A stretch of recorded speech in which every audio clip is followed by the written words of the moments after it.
여러분 안녕하십니까? 한국유교문화진흥원장 정재근입니다. 2025년 선비회원에게 제공한 대학 강독 강의 영상을 올려드립니다. 대학은 논어, 맹자, 중용과 함께 유교 경전 사서 삼경 중의 하나로서 지식인이라면 반드시 공부하고 실천해야 할 동양고전입니다. 좋은 삶이 무엇인가? 사회 지도자는 어떻게 공부하고 살아야 하는가?에 대한 가르침을 담고 있습니다. 한국의 교양인이라면 꽤 많은 내용을 조각조각 들어 이미 알고 있을 것입니다. 그렇지만 이것을 처음부터 끝까지 체계적으로 공부한다면 매일의 삶을 바꿀 수 있습니다. 송양정사 고암 이우영 선생께서 총 15번의 강의를 하신 것을 1강부터 올려드립니다. 한국유교문화진흥원 유튜브에서도 시청하실 수 있습니다.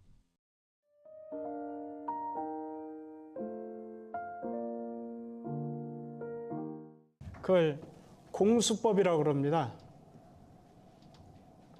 이게 마주 잡을 공자예요. 손을 마주 잡다 하는 마주 잡을 공. 그 다음에 손 숫자 써서 공수법. 맨 처음에 해야 되는 게 이제 공수법부터 해야 됩니다. 공수법은 우리나라는 남성, 여성을 구별을 해서 이렇게 공수를 합니다. 남성 같은 경우는 왼손이 평상시에는 왼손이 오른손 위에 이렇게 올라갑니다. 이렇게 엄지손가락에 깍지를 끼고 이렇게 해서 여기 이제 배꼽 위치에다 이렇게 있으면 이게 공수법입니다. 여성은 평상시에는 오른손이 왼손으로 위로 올라갑니다. 남성은 왼손이 오른손 위에 올라갑니다. 근데 평상시가 아니고 이제 상사시에, 그건 이제 사람이 돌아가시거나 이럴 경우는 이건 평상시가 아니잖아요. 그럴 경우에는 반대로 합니다. 상가집에 가서는 우리가 문상을 하거나 조상을 할 때 상가집에 가서는 두 가지 행위를 하잖아요. 첫째는 이제 조상을 하죠. 조상은 돌아가신 분한테 예의를 표하는 거예요. 우리가 보통 2번 절을 하지요. 재배를 하지요. 그 다음에는 이제 상주하고 맞절을 하잖아요. 그것을 이제 문상이라고 합니다. 조상과 문상이 있는데 조상과 문상 모두 그 상가집에 가서는 반대로 합니다. 남성은 오른손이 위로 올라가고 왼손이 밑으로. 여성은 또 반대로 하죠. 여성은 반대로. 그렇게 하고 그게 이제 공수법입니다. 이게 공수법. 그래서 인사를 하기 전에는 먼저 공수를 합니다. 그러나 우리가 이제 보통 초등학교 다닐 때부터 선생님 안녕하세요 이렇게 인사하잖아요. 그 인사법은 두 가지가 있는 거예요. 하나는 목례, 눈목자를 써서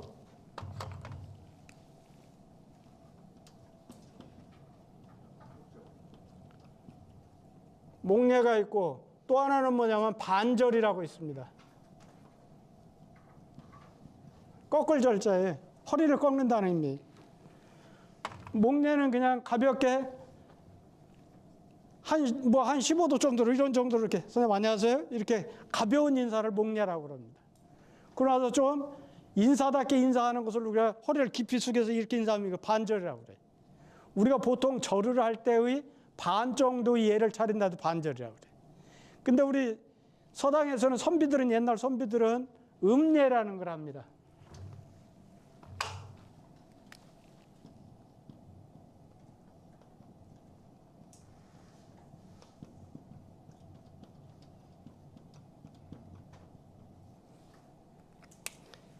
이 읍자가 읍할 읍자예요. 여러분들 보시면 우선 공수 이렇게 하시고 그러고서는 이렇게 있다가 자 할아버지나 아니면 높으신 선생님이나 이런 분들 할 때는 손을 이렇게 위에 이마 눈 있는 데까지 올렸다가 안으로부터 바깥으로 이렇게 돌려서 이렇게 손이 무릎 있는 데까지 가게. 그런 후에 다시 이렇게 올렸다가 내리는 거예요. 그러지 않고 그분들보다 이제 조금 예절의 정도가 조금 급이 낮은 정도, 그런 정도면은 어떻게 하느냐면, 그럼 이렇게 입 있는 데까지 올려요. 입 있는 데까지 이렇게 올려서 이렇게 합니다. 자, 그 다음에 선배나 아니면 친구들 사이에, 평교관이나 아니면 친구들 사이에 선배들이나 이럴 경우에는 그냥 가슴 있는 위치에서.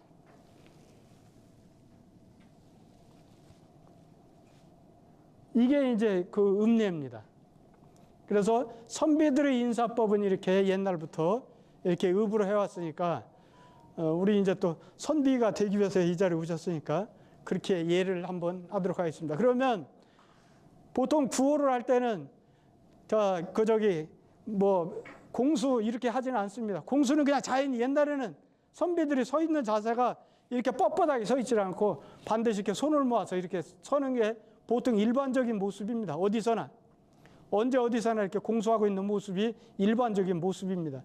그러면 이제 다 같이 인사할 때는 이제 반장 선생님이 자, 읍 하면은 이제 이렇게 각자 이렇게 하면 되겠습니다. 이렇게 읍 이렇게 하면 되겠습니다. 예. 한 번 하는 겁니다. 두 번 하는 게 아니고. 근데 이것은 읍은 우리 원래 인사법은 절입니다. 인사할 수 없는 자리에 갔을 때는 읍을 하는 것이고 예컨대 마당이라든지 길거리에서든지 거기서는 땅바닥에 인사를 할 수 없잖아요. 그럴 경우는 읍을 하는 경우고 정식으로 인사를 할 수 있는 대청이라든지 방이라든지 이런 경우에는 당연히 절로 해야 됩니다. 우리는 절법이 우리 전통사회에서는 절이 그게 전통 그 인사법이고 그래도 우리가 길을 다니거나 이럴 때는 읍을 할 수밖에 없으니까 그럴 경우는 읍을 하는 것입니다. 자, 그러면 우리가 읍을 하고서나 시작을 할까요?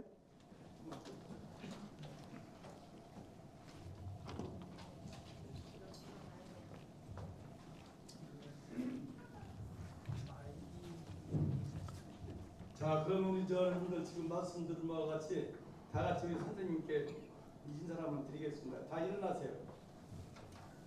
제가 이제 차렷, 읍,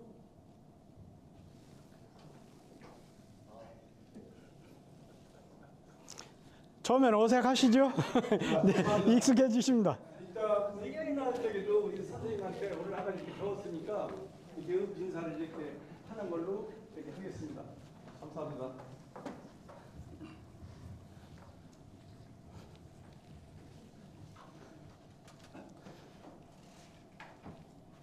자, 그러면 이제 오늘 수업 시작하겠습니다. 오늘 지난 시간에 우리가 했던 것 중에 문법으로는 우리가 이제 명사에는 완전 명사와 불완전 명사가 있었다. 일반적으로 우리가 이름을 얘기할 때는 우리가 명사라고 하는 것이고 불완전 명사에는 두 가지가 있는데 하나는 바소자하고 또 하나는 놈자자 그렇게 두 가지만 불완전 명사가 있다고 했습니다. 그 다음에 이제 우리가 대학을 배울 때는 대학에서는 이제 삼강령을 쉽게 말할 때는 교육 목표라고 그랬습니다. 우리가 대학이라는 교육에서 어떠한 목표를 갖고 있다. 그래서 대학을 다 배우면 그런 목표점에 도달해야 한다. 그걸 얘기하는 거지요. 그래서 그것을 우리가 교육 목표를 삼강령, 세 개, 명명덕, 지선, 지어지선 그렇게 세 가지를 우리가 삼강령이라고 했습니다. 그리고 이제 시는 지난 시간에 우리가 율곡 이희 선생님의 산중이라는 시를 배우면서 그러면서 운자의 위치를 정하는 방법 그 운자를 정할 때 각 구의 이름을 기, 승, 전, 결이라고 했죠. 기는 시상을 일으키기 때문에 일으킬 기자를 썼고 승은 시상을 계승하기 때문에 승을 썼고 전은 전환할 전자 시상을 전환하기 때문에 전이라고 그랬고 결은 시상을 맺기 때문에 결이라고 했습니다. 그래서 운자의 위치는 승의 끄트머리 글자 결의 끄트머리 글자에 운자가 붙는다 했습니다. 그러고 나서 제가 운과 성에 대해서 설명을 했고 네, 그런 것들이 지난 시간에 이제 공부한 것입니다. 오늘 여러분들이 이제 해야 될 것은 우선 문법으로는 이제 대명사하고 우리가 이제 대명사는 너, 나, 당신, 너 그 사람 뭐 이렇게 하는 거 우리가 대명사라고 그러잖아요. 그런 대명사에 대한 것하고 그다음에 또 한 가지는 이제 수사. 하나, 둘, 셋, 넷, 세는 수사. 여기까지 이제 그렇게 하겠고 그다음에 이제 오늘 그 대학에서는 이제 육단 공부라고 하는 굉장히 중요한 공부입니다. 육단 공부. 우리가 보통 불가에서는 어떤 도를 통하기 위해서 참선을 한다고 그러고, 불가에서도 여러 가지 공부법이 있잖아요. 그런 것 같이 우리 육아에서는 이 육단 공부에 의해서 소위 말하면 도통하는 경지에 가는 겁니다. 그럴 정도로 그 방법론을 써놓은 것이 육단 공부이니까, 오늘은 대학에서는 사실은 진도 범위가 많지는 않지만 그만큼 중요하다는 뜻입니다. 그것을 제가 비유법으로도 얘기하고 여러 가지로 여러분들이 이해하기 쉽도록 그걸 말씀을 드릴 거예요. 그 육단 공부를 할 것이고, 그 다음에 이제 한시에서는 이제 중국 당나라 때 유명한 시인 가도라는 스님이 있습니다. 스님이었는데 그 시인으로는 아주 유명해요. 그 가도라고 하면 잘 모르는데 우리가 태고하다 하면은 알아요. 글을 써놓고 자꾸 이렇게 뒤로 고쳐가면서 완성도를 높이는 그런 작업 과정을 우리가 태고한다고 그러잖아요. 태고의 고사를 만들어낸 양반.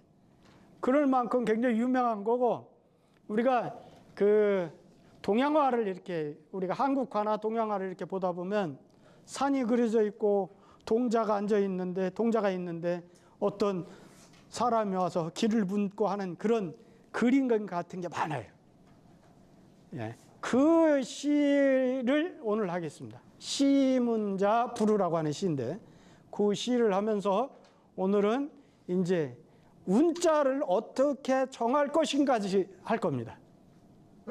운자를 어떻게 정할 것인가. 그래서 오늘 굉장히 중요한, 그러니까 제가 처음 수업 시작할 때 그래서 그 말씀을 드렸죠. 처음 수업에서 굉장히 중요한 것을 계속 얘기할 거예요. 그러다 보니까 처음에 한 번이라도 빠지고 나면은 나중에 따라잡기 굉장히 힘들어요. 그러면 이거 모르겠네? 그러면 송양정사로 오십시오. 저희는 송양정사로 제가 있는 것을 확인만 하고 오시면 돼요.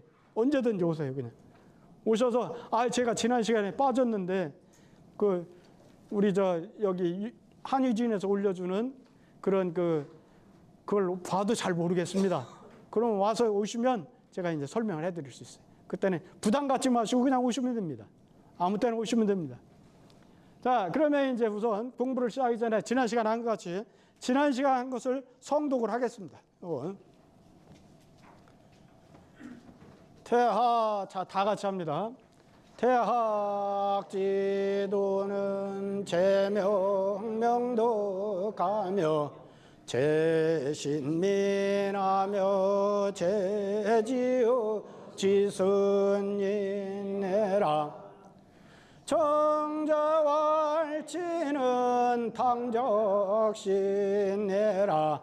대학자는 대인지하여라. 명은 명제야우 명덕자는 인지소득호천이. 이런 경우에 여기 보면은 이게 접속사라고 그랬죠. 말리을 이자. 이 접속사가 있는 경우는 보통 토를 안 붙입니다. 그러면 쓰기에는 이 뒷구절에 허령불매 앞에다가 이렇게 썼지만 읽을 때는, 접속사를 읽을 때는 여기에 붙여서 읽습니다. 여기에. 자, 그래서 인지소득호천이 허령불매하야 이구중리. 여기도 마찬가지죠. 이구중리 응만사자야라. 단의 깊음 소구와 인욕소 배즉 유시의 혼이나 연계본체 지명즉 유미상식자라. 고로 학자 당인계 소발이수 명제하야 이복기조야라. 신자는 혁기구제의아니 언기차명기 명덕하고 우당주의급인하야 사제여교의 거기 구염지오야라 제자는 빌지어 시예불천지의요 제선즉 사리 당연제극야라 명명덕 신민을 개당지어지 선지제의 불천이니 개필기유예진부 천례제극이 무이로 인욕제사야라 자삼자는 대학제 강령야라. 읽을 때 항상 어디에 염두를 두셔야 하냐면 끊어 읽기, 띄어 읽기. 그건 읽는 걸 보면 그 사람이 글을 제대로 보고 읽는 건지 아니면 그냥 소리만 내는 건지 우리가 아는 거예요. 제가 그랬죠. 글을 읽을 때 처음에는 이렇게 소리 의미 요소하고 소리 요소가 따로 나간다 그랬어요. 처음에는 이게 읽으면서도 이게 무슨 뜻인지 잘 모르고요. 그러다가 이제 많이 읽으면 읽을수록 의미 요소하고 소리 요소가 합체가 되는 거예요. 그러니까 소리를 해서 읽으면서 바로 의미까지 생각이 머리에 들어오는 거예요. 근데 그것을 우리가 이제 소위 말하면 분리가 안 한다 그랬죠. 자, 그럴 때 만약에 그렇다 하더라도 훈련을 어떻게 해야 되냐면 항상 끊어 읽는 것을 염두에 둬야 돼. 우리 국어에서 장비 가마를 타다 그러면 말이 안 되죠. 장비가 가마를 타고 갈 리가 없죠. 그 무장이 호랑이 같은 무장이 이쁜 색시가 타는 가마를 타고 간다면 말이 되겠어요? 장비가 말을 타다 이렇게 하잖아요. 그런 것 같이 한문도 제대로 끊어 읽기를 하지 않으면 그러면 이제 그것은 의미를 모르고 읽는 것이 돼버리는 거예요. 그러니까 처음에 훈련할 때부터 끊어 읽는 위치를 자꾸 생각을 하면서 읽으셔야 됩니다. 끊어 읽는 건 정확해요. 단어는 정확하게 한 단어로 읽어줘야 돼. 네, 그런 식으로 아까 이제 다만 어조사라든지 접속사든 이런 정도 허자에 가서는 그건 앞에 붙일 수도 있고 뒤에 붙일 수도 있어요. 그러나 원래 글을 읽을 때는 반드시 끊어 읽는 위치를 염두에 두고 그러서나 그렇게 읽으셔야 한다. 그래서 제가 읽는 방법을 그래서 여러분들한테 이렇게 우리 단톡방에 올려놓고 하는 것은 그것은 끊어 읽는 위치를 염두에 두고서나 읽는 거예요. 그러니까 그걸 많이 여러분들이 자꾸 읽으시면 됩니다. 자, 이것이 이제 지난 시간에 한 거고요. 이제 오늘 해야 될 것이 이제 문법적으로는 요겁니다. 우리가 제일 중요한 것이 이제 명사를 지난 시간에 했잖아요.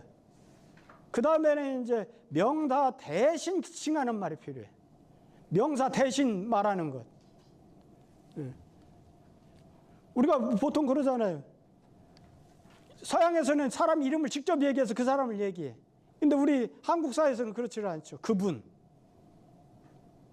그렇게 얘기하잖아요. 심지어는 우리 한국 사회에서는 예의를 차리기 때문에 어떻게 합니까? 기회를 해요. 기회. 아버지 함자를 함부로 말하지를 않아. 그럴 경우에 무슨 자라고 이렇게 얘기하잖아요. 네, 그런 것을 기회라고 하는데 그런 정도까지 있지만 그래서 우리 이 한문에서는 대명사가 중요한 것이 뭐냐면 글을 쓸 때 어떤 대명사를 가지고 그분을 지칭했느냐에 따라서 이 사람이 그분에 대해서 존경하는 마음으로 쓴 건지 평교간에 그냥 친구 관계로 해서 쓴 건지 아니면 벼슬이 그 사람이 어떤 정도의 벼슬이었는지 그 다 이 대명사가 가지고 다 알 수 있는 거예요. 그럴 정도로 우리 한문에서는 대명사가 굉장히 중요합니다. 그럴 때 대명사는 첫 번째가 이제 인칭 대명사입니다. 사람을 가리키는 거예요. 사람. 자, 우리가 중학교 한문 시간에 1인칭 대표적으로 우리가 나라고 얘기하잖아요. 나, 미, 아이 그러잖아요. 1인칭 대명사 나를 자기 자신을 지칭하는 거예요. 거기에는 나자도 있고 나오자도 우리 좀 한문에서 나오는 거 여기 보면은 나자가 있잖아요. 나오자, 나여자, 그 다음에 나여자, 몸기자. 몸기자도 자기 자신을 뜻해. 자기 자신을 뜻하는 것이 몸기자예요. 논을 배우다 보면 기소부력을 불시어이니라. 내가 하기 싫은 것을 다른 사람에게 시키지 말아라. 그런 것 같이 이게 기자예요. 그 다음에 이제 자기를 겸손하게 낮출 때 소인, 과인. 그 다음에 나라님이 자기 자신을 지칭할 때 짐. 그 다음에 이제 아버님이나 선생님에 대해서 편지 글 쓸 때 불초라고 그러잖아요. 이 초자가 무슨 초자일까요? 불초올림. 제가 초등학교 6학년 때 대전으로 전학을 갔습니다. 아버님께 전화를 편지를 쓰는데 맨 밑에 불초 암흑의 올림 이렇게 썼어요. 뜻도 모르고 다 어른들이 다 그렇게 하니까. 불초는 이게 뭐냐면 본받을 초자예요. 그러니까 불초하면 불초자. 그러면 아버님같이 훌륭한 분을 본받지 못한 못난 아들 그런 뜻이에요. 선생님한테 불초 암흑에 올린 그 말은 선생님같이 이렇게 훌륭한 분을 본받지 못한 못난 제자 그런 뜻이에요. 그래서 불초가 이게 자기 자신을 지칭합니다. 불령은 이게 재주령자예요. 그러면 불령이라는 건 재주가 없는 사람. 자기를 낮춰서 겸손하게 말할 때. 나를 겸용할 때 불령 암흑에 올린 말하면 참 재주가 지지리도 없는 그런 사람 암흑에 올린 그런 뜻입니다. 그것이 이제 1인칭입니다. 1인칭. 1인칭이란 건 나 자신을 지칭하는데 자기 자신을 지칭하는 말이 저렇게 상대방에 따라서 자기 자신을 저렇게 다양하게 지칭을 합니다. 그러나서 이제 2인칭이에요. 2인칭은 너라는 말이에요. 거기 보면은 뭐 너여자. 여기는 계집여자를 써놓고 너여자로 했잖아요. 이거 이제 이따 우리가 통가자라는 걸 내가 설명을 할 텐데 이거 통가자로 쓴 겁니다. 원래는 계집여자예요.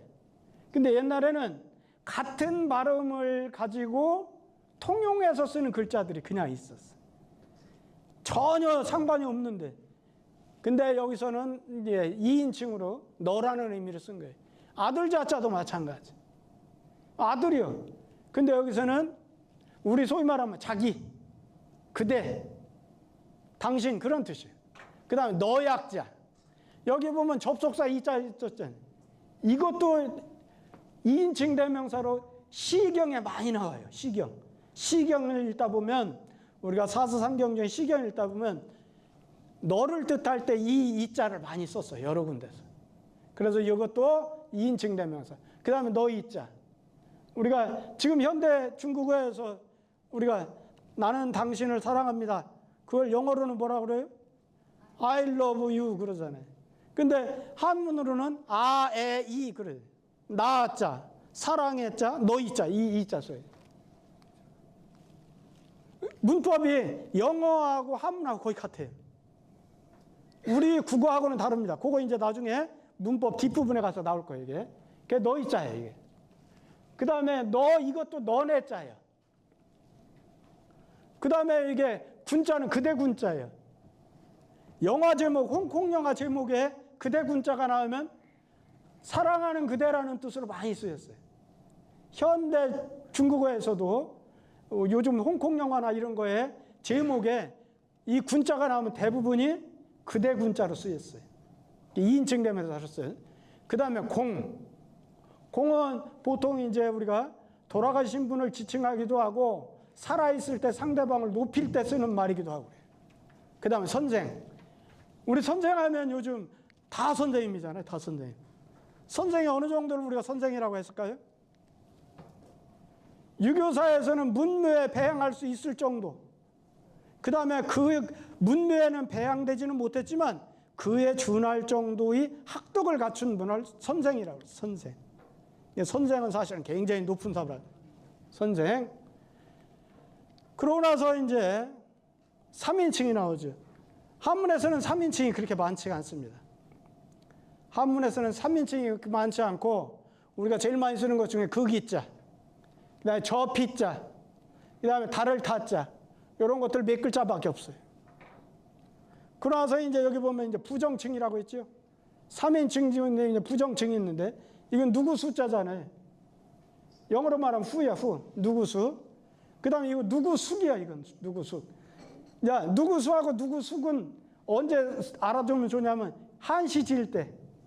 한시제 때 누구 숫자는 이게 평성이에요. 근데 숙자는 높은 측성이에요. 그러니까 이거 알면 후의 영, 누구 이런 걸 쓸 때 아 여기는 평성을 써야겠네. 그럼 수를 쓰고 아 여기는 측성이 들어갈 위치야. 그럼 숙을 쓰는 거예요. 그 다음에 이건 혹자.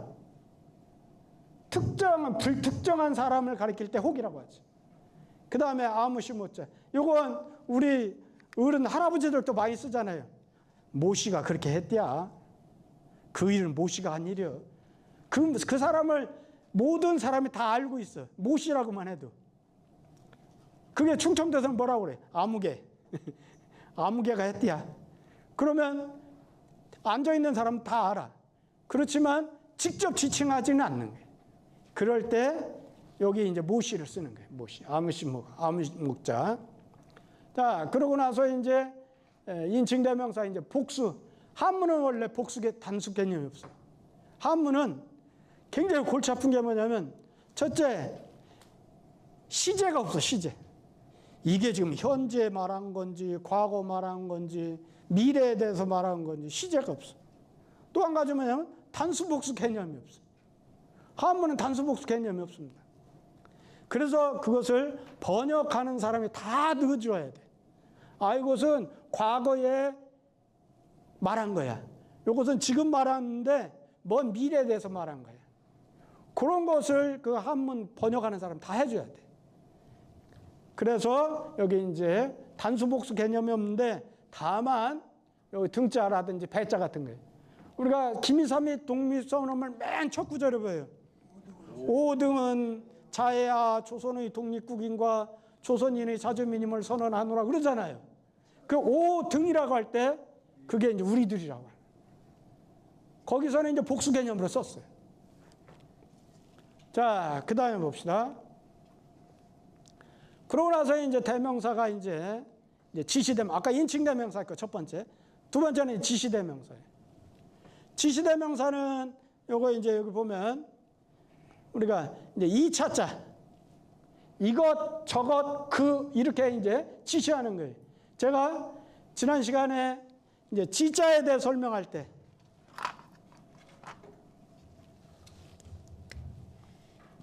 이 지자, 갈지자에 대해 설명하면서 갈지자의 용법 가운데 지시대명사가 굉장히 중요합니다고 말씀을 드렸잖아요. 한문에서는 갈지자가 지시대명사에서 제일 많이 쓰이는 것 중에 하나예요. 그래서 대표적인 그 지자가 있어요. 지자. 그 외에 이제 극이자도 있고 그 골자를 쓰는 경우는 이건 고문에서 써요. 서경이라든지 시경이라든지 사서보다도 더 고문 형태에서 글을 뜻할 때 그 골자를 많이 썼어요. 그 다음에 이것저것 할 때 저피자, 그 다음에 각각각자, 다함자, 다개자 이런 것들이 이제 지시대명사로 이렇게 쓰인 겁니다. 네, 이런 것들이 이제 우리가 그 다음에 이제 의문대명사 있어요. 아까 이제 인칭대명사, 지시대명사, 의문대명사. 자, 여기 보면은 이제 아까 얘기했던 누구 숫자, 누구 숙자, 어짜, 그러니까 영어로 말하면 두 개가 다 후예요, 후. WHO, 누구. 그 다음에 이거 어찌 하자. 어찌 하자는 영어로 말하면 what, WHAT. 그것이 될 수도 있고, how, 방법을 얘기하는 어떻게, 그렇게도 될 수 있고, 하자는 그렇게. 이건 편안할 한자인데, 어찌 한자입니다. 아까 이것을 내가 통가자라고 그랬죠. 그런 경우 쓰는 것을. 이게 사실은 어찌라는 뜻이 없던 글자예요. 그런데 이것을 이제 어찌 안자로 쓰이고 그랬습니다. 이런 것들이 있고, 그러고 나서 이제 요거 이제 정리한 겁니다. 이건 지금 설명한 것을 정리를 했어요. 1인칭 대명사는 이런 것들이 있다. 2인칭은 이런 것이 있고, 극이 뭐 이런 것들이 있다. 요걸 그럼 다 외워야 되나요? 머리 터지죠. 그러지 마세요. 이것은 우리가 이제 대학이나 이런 책을 배우면서 하나씩 나올 때마다 제가 이렇게 언급해 드릴 거예요. 여기서는 지시대명사로 쓴 겁니다. 여기서는 의문대명사로 쓴 겁니다. 이렇게 다 얘기해 줄 거예요. 여기는 1인칭이고 여기는 지시대명사고 그런 거 다 얘기해 줄 거예요. 그래도 한문문법은 이런 것이다 하는 것을 대강 머릿속에 아웃라인을 잡고 있어야 문법에 대한 개념이 쓰기 때문에 지금 하는 거예요. 이해하셨죠? 예. 자, 그러고 나서 이제 수사가 있습니다. 수사는 아주 간단해. 품사 가운데 제일 간단한 게 수사예요. 수사는 숫자 하나, 둘, 셋, 넷, 다섯에서 숫자 세는 거. 그 다음에 우리가 일시, 백, 천억 이거 있잖아요. 근데 요즘 사람들이 제일 그 어려워하는 것 중에 단위가 다른 거 있어요. 저기 충북 괴산에 가면 치묵당, 치묵정이라고 있어요. 진주성 싸움에서 우리가 유명했던 장군이 한 분 있는데 김시민 장군. 김시민 장군의 손자에 김득신이라는 분이 있어요. 조선의 김득신은 둘이에요. 하나는 우리가 아는 이따 나올 텐데 그림이 나올 텐데 그림을 잘 그린 긍제 김득신이 있어요. 긍제 김득신은 우리나라 풍속화가에 아주 그 누구야 유명한 풍속화가 신윤복도 있고 김홍도도 있고 그게 쌍벽을 버금갈 정도로 아주 유명한 화가가 있어요. 그 김득신이 아니고 김시민 장군의 손자 김득신이 있어요. 그분이 사기에 나온 사마천의 사기에 나오는 그 백이열전을 억번을 읽었다고 그래요. 억번을 읽었다. 그러면 억을 어떻게 지금 여러분 상상이 되십니까? 수없이 읽었다는 게 아니고 그 양반 실제 읽었을 것 같아. 어려서 태어났는데 미련스럽고 재주가 없고 사람이 그냥 이게 이제 머리가 안 터진 게 이제. 해가 죽어라 하고 그것만 막 드립다 파고 읽었더니 드디어 터져버렸어. 머리가. 근데 억의 단위가 어떻게 되냐면 우리 현재는 억을 어떻게 세냐면 1, 10, 100, 1000, 만, 10만, 100만, 1000만, 억 이렇게 하잖아요. 옛날엔 그 단위가 아니고 1, 10, 100, 1000, 만, 억 이 바로 이렇게 하고 그러더라고요. 그러면 억이 요즘 단위는 뭐가 되는 거예요? 10만이 되는 거예요. 10만. 그렇다 하더라도 대단한 거죠. 10만 번을 읽었다 하더라도 대단한 거죠.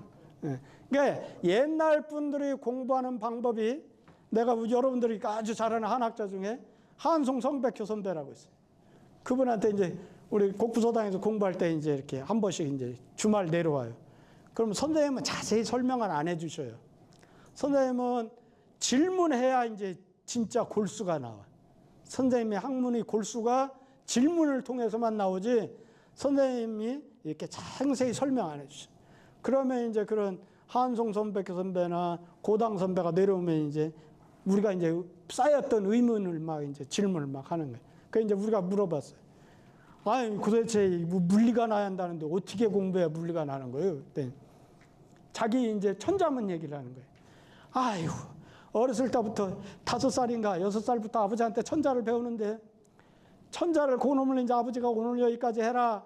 그러면 어린 마음에 나가서 막 수영도 하고 뛰어놀고 친구들하고 놀고 이렇게 하다 보면 그걸 아버지가 내린 숙제를 못하고 이제 아버지 앞에 무릎을 딱 꿇고 앉는 거예요. 그거 외워라. 못 외워. 그 어린 종아리를 그렇게 수도 없이 때리셨다는 거예요. 그래서 천자문을 공부하고 외웠는데 자기 학문의 토대가 천자문이다. 그래서 하늘 전 따지 거무려 누르왕 이렇게도 읽고 전지현황하고 우주홍왕이라 이렇게도 읽고 맨 끝으로 언제 호야로부터 거꾸로 이렇게 올라가라 하면 거꾸로 외우고 대각선으로 하라면 대각선으로 외우고 자기는 천자문이 눈 감아도 그냥 그 사진같이 앞으로 딱 지나간대. 그래서 다른 사람들은 나를 뭐 굉장히 막 많이 뭐 한 줄 아는데 나는 천자문에서 물리를 얻은 것 같아요. 그 고당 선배한테 물었어요. 선배님 어떻게 공부했어요? 나는 옛날 선생님만 옛날에는 이제 줄글이라고 해요. 줄글. 처음에 선생님한테 배우면 한 페이지도 아니고 한 줄. 여러분들 책에 보면 이게 한 줄이 있잖아요. 한 줄 딱 배우는 거예요. 한 줄. 그러면 이제 그런 거 가서 이제 외우는 거예요. 여기서 그 다음날 아침에 이제 배우러 갈 때 가서 이제 선생님한테 무릎 꿇고서 전날 배웠던 걸 이제 딸딸딸 외워서 이제 파치해야 돼. 그럼 다음 진도를 나가는 거예요. 그렇게 공부하는데 이제 자기가 이제 그렇게도 이게 머리가 안 열리더라는 거예요. 그래서 어떻게 했느냐면 논어를 배울 때 논어를 이제 한번 내가 주까지 대문뿐만 아니라 주까지 전부 다 외워야겠다. 그러다가 아주 결심을 하고서는 그 논어를 그렇게 죽으라고 읽었다는 거예요. 읽었더니 논어를 이제 다 외웠다는 거예요. 외우고 나서 드디어 이제 어떤 글을 내놔도 다 눈에 보이기 시작하더라. 그러는 거예요. 그러니까 우리가 그런 물리를 얻고 공부하는 과정이 이건 선생님이 해줄 수도 있는 부분도 아니고 누구도 못 해줍니다.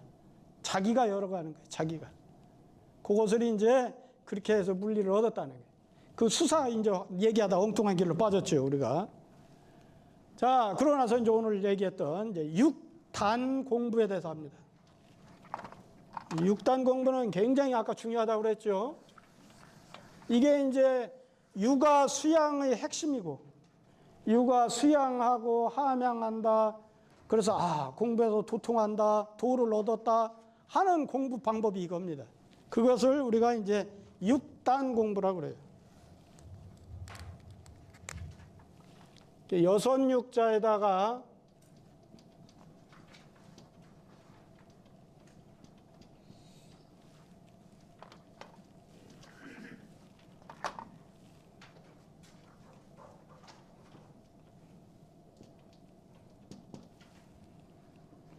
여섯 단계의 공부다 그런 뜻입니다. 여섯 단계의 공부다.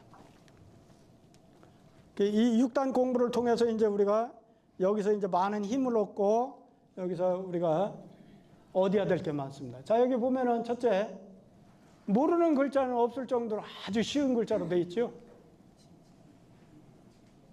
여기는 이제 이자가 우리가 말하는 접속사 이자입니다.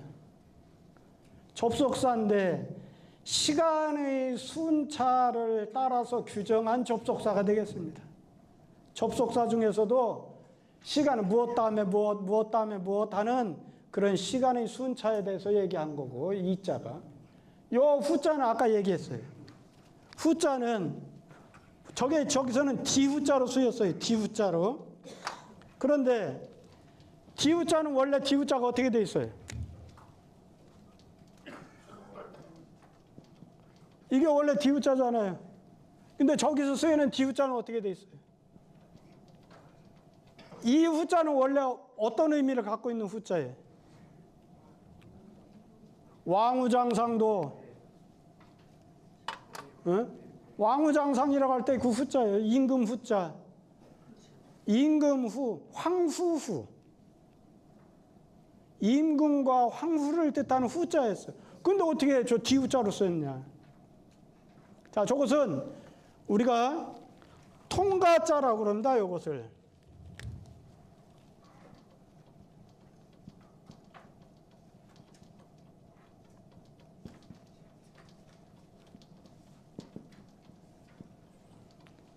이 가짜가 이게 뭘 뜻이에요, 이게? 가차한다는 거예요. 지난번에 우리가 육서원리 중에 육서원리가 무엇이 있었지요? 상형, 지사, 회의, 형성, 가차, 전주 이렇게 6가지가 있었잖아요. 그 중에 가차는 뭐예요? 가구가라. 코카콜라를 가구가라 한다 했어요. 그 말은 바로 무슨 말이에요? 한자의 뜻은 상관없고 음만을 빌려오는 걸 가차라고 했잖아요. 그러니까 아까 편안할 한자를 어찌 한자로 쓴다든지, 그 다음에 계집여자를 너여자로 쓴다든지, 이런 걸 전부 뭐라고 하면 통가자라고 그래요. 통가자. 뭐냐면 같은 음일 경우에는 그냥 구별 없이 써버렸어요. 음이 같으면 그냥 써버린 거예요. 그것이 언제까지냐? 사서시대까지 그렇게 썼어요. 그러나서 그 후에 이제 당나라, 송나라 그 뒤에 와서는 통가자를 별로 안 써요. 그래서 우리가 말하는 선진시대 이전에는, 선진시대 그 후에까지는 통가자를 많이 씁니다. 그래서 그걸 통가자이기 때문에 그래서 이걸 후자를 그렇게 썼다. 그러고 나서는 이게 모르는 글자들이 없죠. 이건 생각여자잖아요. 생각여자. 생각사자 위에 요 글자가 따로 있는 거죠. 이게 생각여자예요. 생각여자. 자, 그런데 여러분들 한문 지금 갖고 있는 책에 구석에 보면은 작은 글씨로 돼 있는 걸 보면 여기 나는 지금 하고라고 하고토를 붙였잖아요. 하고토를 붙였어요.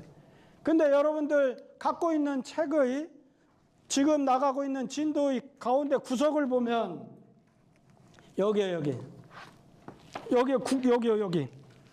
이 구석 거기 보면 토가 붙어 있어요. 근데 거기는 하묘로 돼 있어.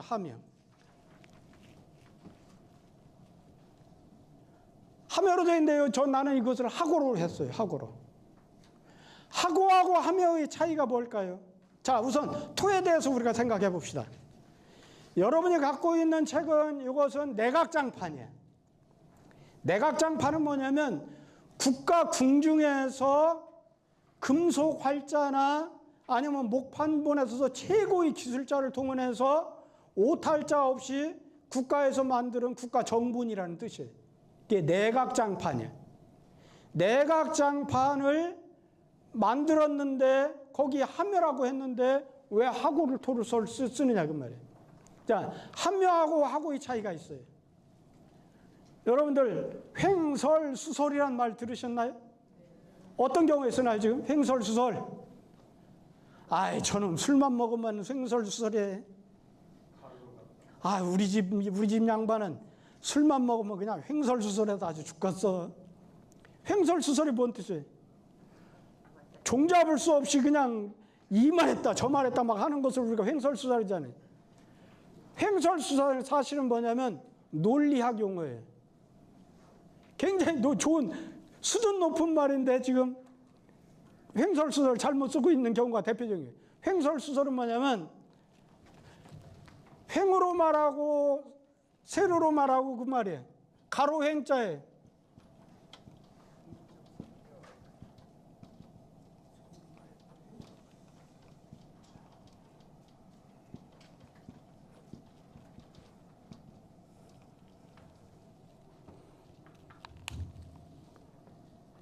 하묘가 하고는 횡설수설입니다. 하묘가 횡설이고 하고가 수설이에요. 그 말은 무슨 말이냐면 횡설이라는 것은 자 춤추며 노래하다. 춤추며 노래하다. 그 말은 춤과 노래를 어떻게 했다는 거예요? 같이 하는 거예요. 같이. 밥 먹고 고 학교 가다. 그럼 밥 먹는 거하고 학교 가는 거하고 어떻게 되는 거예요? 선호가 있잖아요. 순서대로 선호에 따져서 이렇게 얘기하면 하고가 되는 거예요. 그게 수설이에요. 수설. 그게 직렬입니다. 직렬. 하면은 동시에 일어나면서 각각의 성격이 존중이 되는 거예요. 그건 횡설입니다. 횡설. 이해하셨죠? 그러니까 현토할 때 내용을 이렇게 쭉 봐서 내용상 시간적인 차례를 가지고 이렇게 진행되는 것 같다? 그럼 하고토를 붙여야 돼요. 그게 아니네? 춤도 추고 노래도 하고 하는 것 같이 동시에 같이 하는 것 같네? 그리고 순서를 따질 필요가 없네? 그럼 하묘토가 되는 거예요. 이해하셨죠? 그래서 처음에 요 현토 작업을 한 조선 초창기 학자들이 그런 거에 대한 개념이 확실히 없는 상태에서 했기 때문에 하묘토를 이렇게 한 거예요. 자, 왜 국가에서 토 작업을 했을까요? 옛날에는 관리를 뽑을 때 과거 제도가 있지요. 과거 시험을 봅니다. 과거 시험. 오늘날에 이제 고시 보는 것 같이 과거 시험을 봅니다. 과거 시험을 볼 때 우리가 이제 제일 흔한 게 뭐예요? 김진사 댁. 아니면 이생원 댁. 진사, 생원 그 얘기하잖아요. 진사, 생원은 뭘까요? 어떤 게 더 높아요? 네. 우리는 보통 진사가 높은 것 같잖아요. 느낌이 진사가 높고 생원은 낮은 것 같아. 그런데 옛날 시험이 이제 초시가 있고 복시가 있고 전시가 있어요. 과거 시험이. 지방 관아에서 이렇게 시험 보는 것이 초시예요. 거기서 시험 보는 형태가 두 가지예요. 하나는 뭐냐면 여러분이 읽는 지금 사서오경을 딸딸딸 다 외우고 완벽하게 그걸 이해를 해서 그 경서에 관한 것에 관한 것만 시험을 보는 것. 그게 생원시예요. 그러고 나서 이제 제목을 딱 던져주고 거기에다 글을 지어라. 그러면 우리말 하면 논술이죠, 논술. 그걸 이제 글을 잘 짓는 사람이 진사가 되는 거예요. 그러면 진사가 높으냐, 생원이 높으냐 똑같아요. 진사하고 생원 합격을 한 사람들은 어디를 갈 수 있냐면 성균관 대학에 입학할 수 있는 자격이 주어져요. 그래서 성균관에 공부한 후에 복시를 보고 거기서 합격을 하고 나면 그 다음에 임금님 앞에서 이제 쭉 다 펴놓고서 하는 전시를 보는 거예요. 우리가 장원급제했다. 그래서 이몽룡이가 어사화를 꽂고 그러고서는 이제 어사로 이제 남원 내려가서 암행어사 출도했다. 그 정도 되면 그거 이제 전시에서 장원해 가서 이제 내려가는 거예요. 그렇게 되는 겁니다. 그럴 때에 뭐가 필요하냐면 생원시를 보는데 보는 선생님에 따라 토가 달라. 어라? 나는 대학 지도는 제명명도 가면 이렇게 했는데 다른 선생님은 대학 지도는 제명명도 가고 이렇게 했네? 그러면 뭐가 옳은 거야? 근데 선생님 설명을 들어보면 그 말이나 그 말에 똑같은 것 같아. 근데 토가 다르면 시험 보는 이 시관이, 시험 감독관이 헷갈려. 그리고 점수 주기가 애매해. 그래서 그걸 어떻게 하냐면 국가 표준화 작업을 합니다. 그것이 태종 때 시작을 해요. 세종 때 집현전에서 그걸 집중적인 연구를 해요. 그러고 나서 사서오경이 비로소 언제 완성이 되냐면 성종 때 가서야 비로소 완성됩니다. 그러고 나서 그 뒤로는 그렇게 완성된 것을 우리가 뭐라고 그러냐면 그걸 관토라고 그래요. 관토.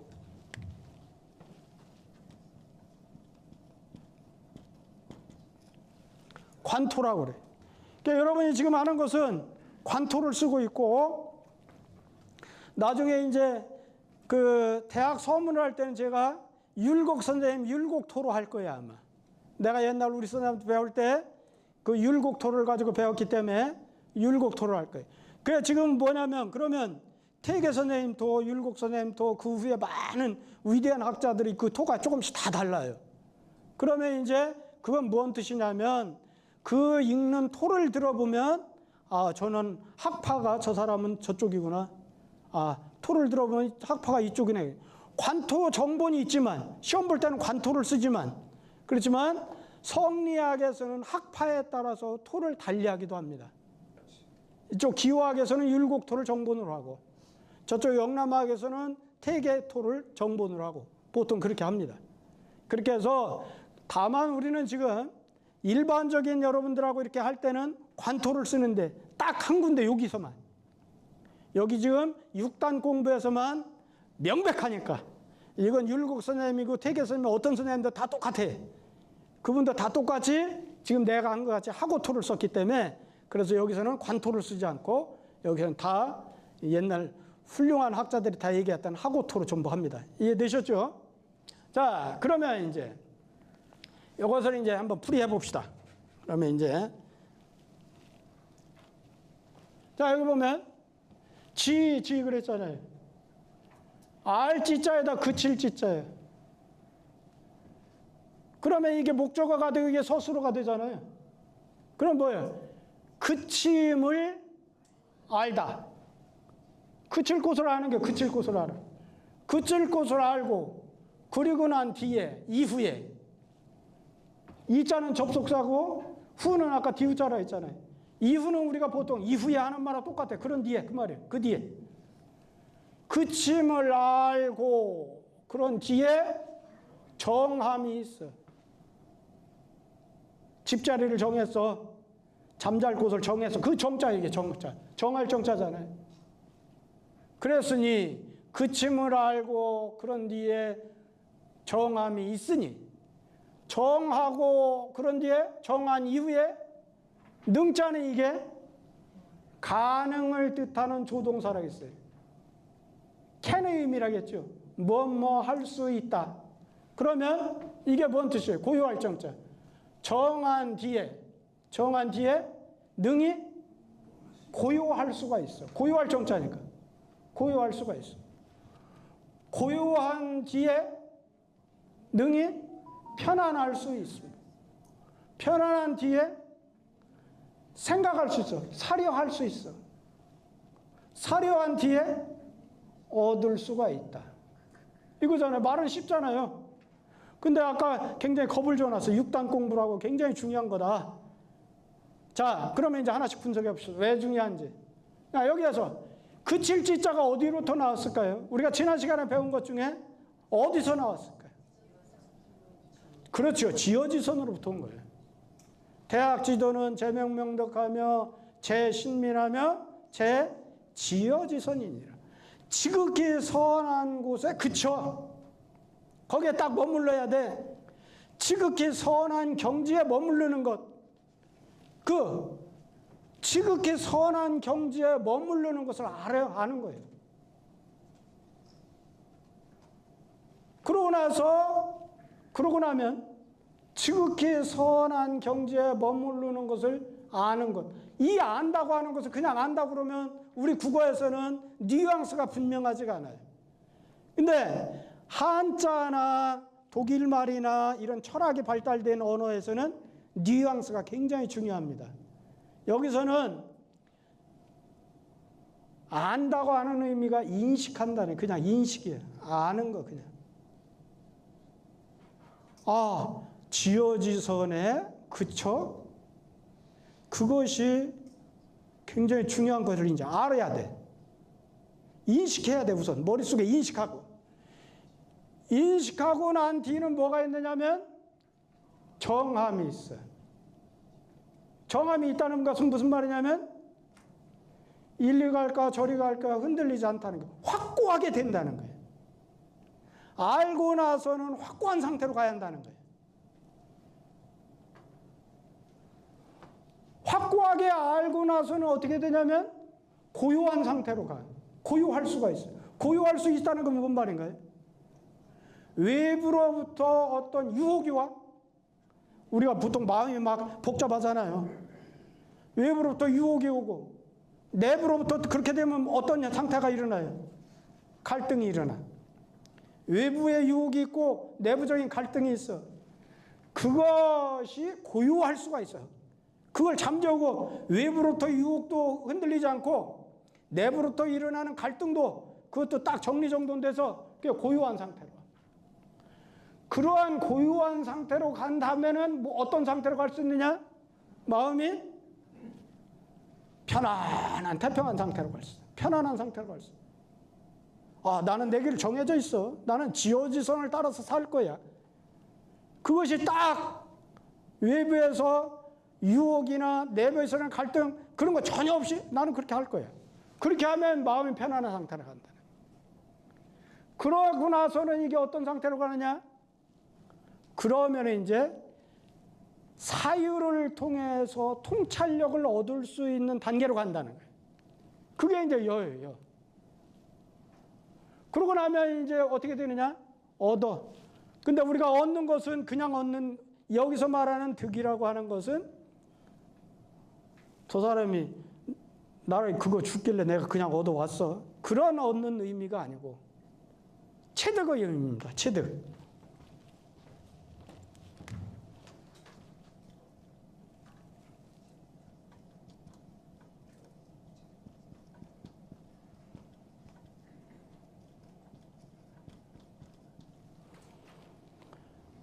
체득은 뭘까요? 체득은 몸체자에다가 얻을 득자.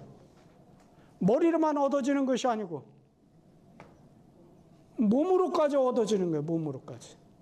그 말은 무슨 말이에요? 자, 앞에 지자는 어떤 상태라고 했죠? 인식의 상태예요. 인식, 그냥 알기만 하는 거예요. 인식하고 있어. 알고 있다가 이 과정을 통해서 체득의 단계로 가면, 체득은 뭔 말이냐면 실천할 수 있는 단계. 근데 유학의 근본 공부는 어디에 있느냐? 실천하는 데 있어요.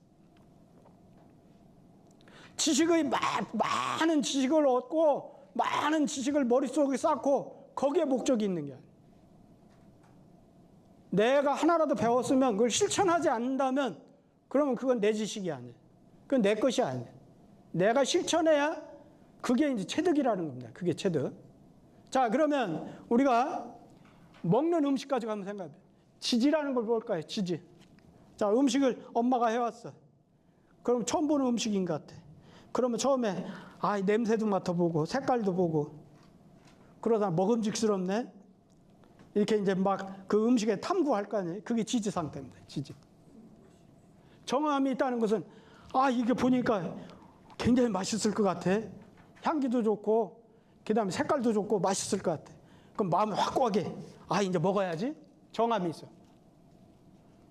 그러고 나서 이게 그다음에는 이제 그러고 나서 이제 옆에서 이제 나는 이제 엄마가 해온 음식 이렇게 봤더니 옆에 형이 앉아서 이제 떡도 먹고 있고 이렇게 그래. 그럼 요것보다 이렇게 갈까? 이거 먹지 말고 엄마가 해준 저쪽 떡, 엄마 형 먹고 있는 떡을 먹을까? 이렇게 흔들리지 않는 게 정상태. 이게. 그러고 나서는 이제 그 상태 지나고 나면 이제 마음이 편안해져. 요동치지 않는 것이 전혀 요동이 없어. 나는 이제 이 마음이 요걸 이제 먹는 것으로 완전히 정해졌으니까 마음이 흔들림이 없어. 편안해. 그러고 나서는 이제 그 다음 나서는 이거 어떻게 하면 맛있게 먹을 수 있을까? 어떻게 하면 내가 더 좋게 먹을 수 있지? 이렇게 생각하는 게 이제 사려 상태죠. 그러서 이제 드디어 입에 넣고 먹으면 그게 이제 득의 상태가 되는 거예요. 그러니까 우리의 유학은 피상적인 추상적인 개념에만 머물러서는 그건 유학이 아닌 거예요. 실제 행동해야 한다는 거예요. 자, 그러면 우리가 앞에서 얘기했던 왜 삼강령 다음에 6단 공부를 놨을까 하는 것이 이해가 가지요. 삼강령은 명명덕, 신민, 지어지서는 교육 목표라고 그랬어요. 교육 목표. 실천이 거기에 따르지 않는 거예요. 공부하는 것은 요 단계로 간다는 목표점만 제시한 거예요. 그 목표점에서 제일 중요한 것이 맨 끝부분에 지어지서예요. 첫 번째에 있는 명덕은 공부의 시작점을 얘기하는 거고, 지어지서는 명명덕이나 신민이 거기에 따라가야 되는 원리 원칙, 그 길이라 있어. 길. 그러니까 그 길, 명명덕이나 신면도 신천할 수 있는 구체적인 방법은 요 단계에 도달해야 하는 거예요. 요 단계. 그렇지 않으면 명명덕, 신민이 안 되는 거예요.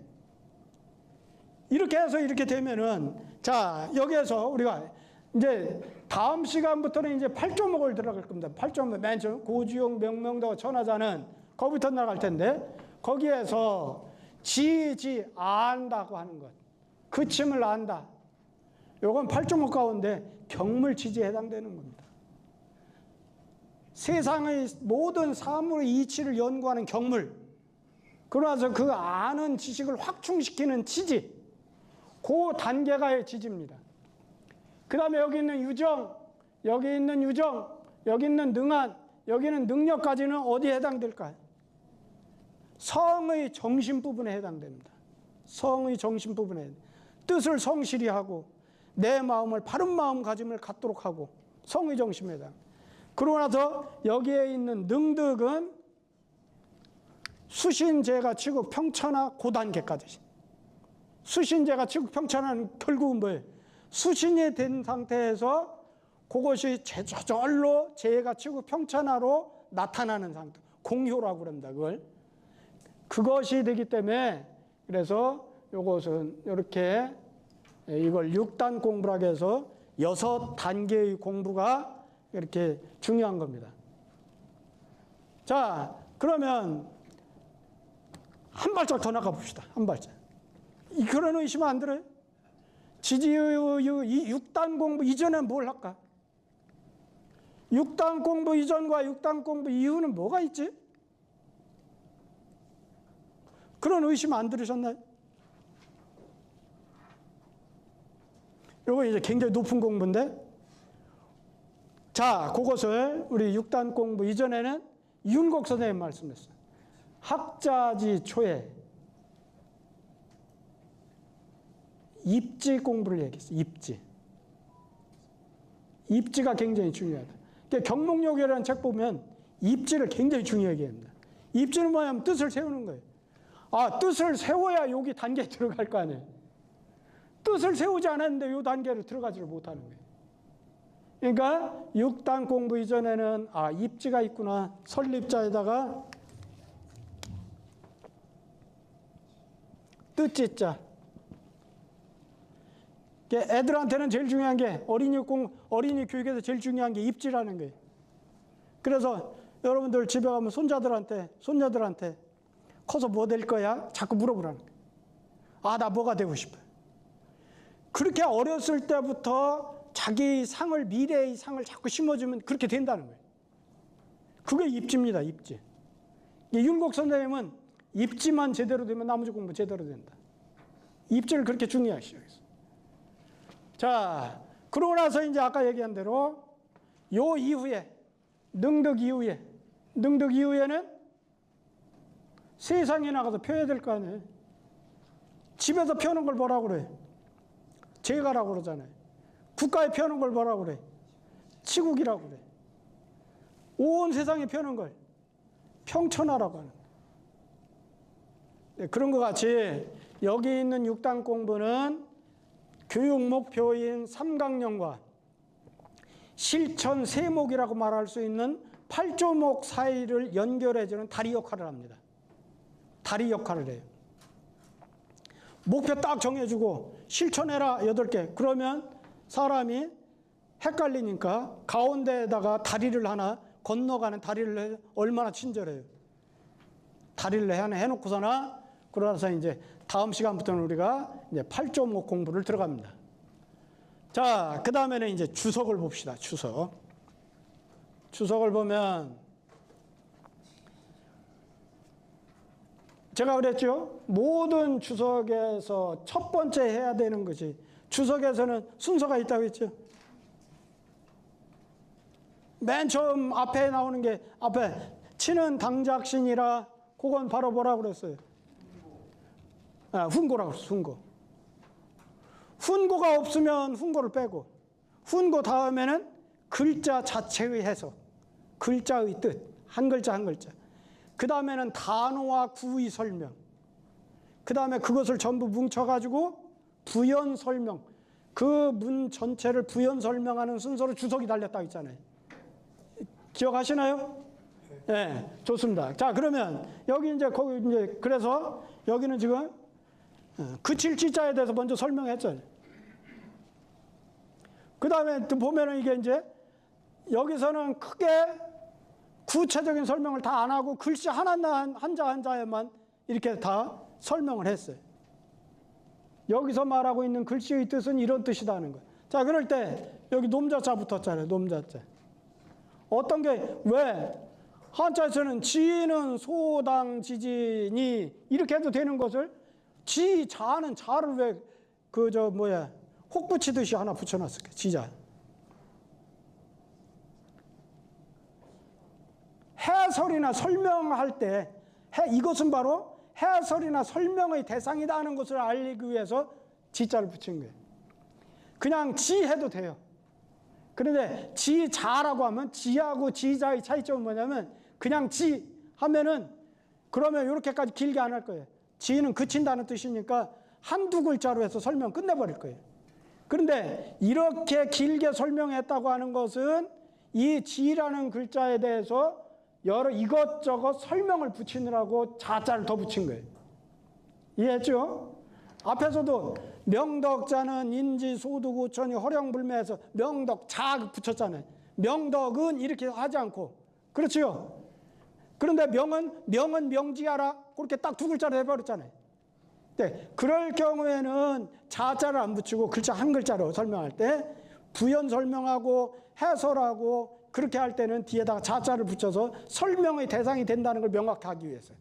그래서 자자를 붙입니다. 자, 그러면 여기 보면 지자는 소, 바소자, 불완전명사라고 그랬잖아요. 마땅당자, 그칠지자, 소당지진이 고측자죠. 치선지 소재하라. 자, 여기 주석에서 아까 내가 설명할 때 이 지자는 지어지선이라고 그랬잖아요. 주석에서 명박하게 얘기했어.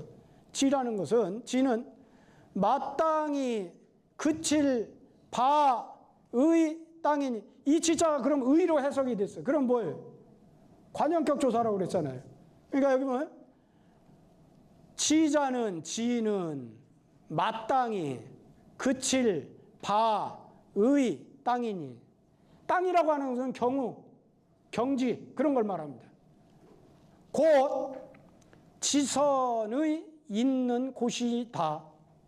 야자는 이게 평소면 종교로미 뭐이다 그랬잖아요. 자, 다시 봅시다.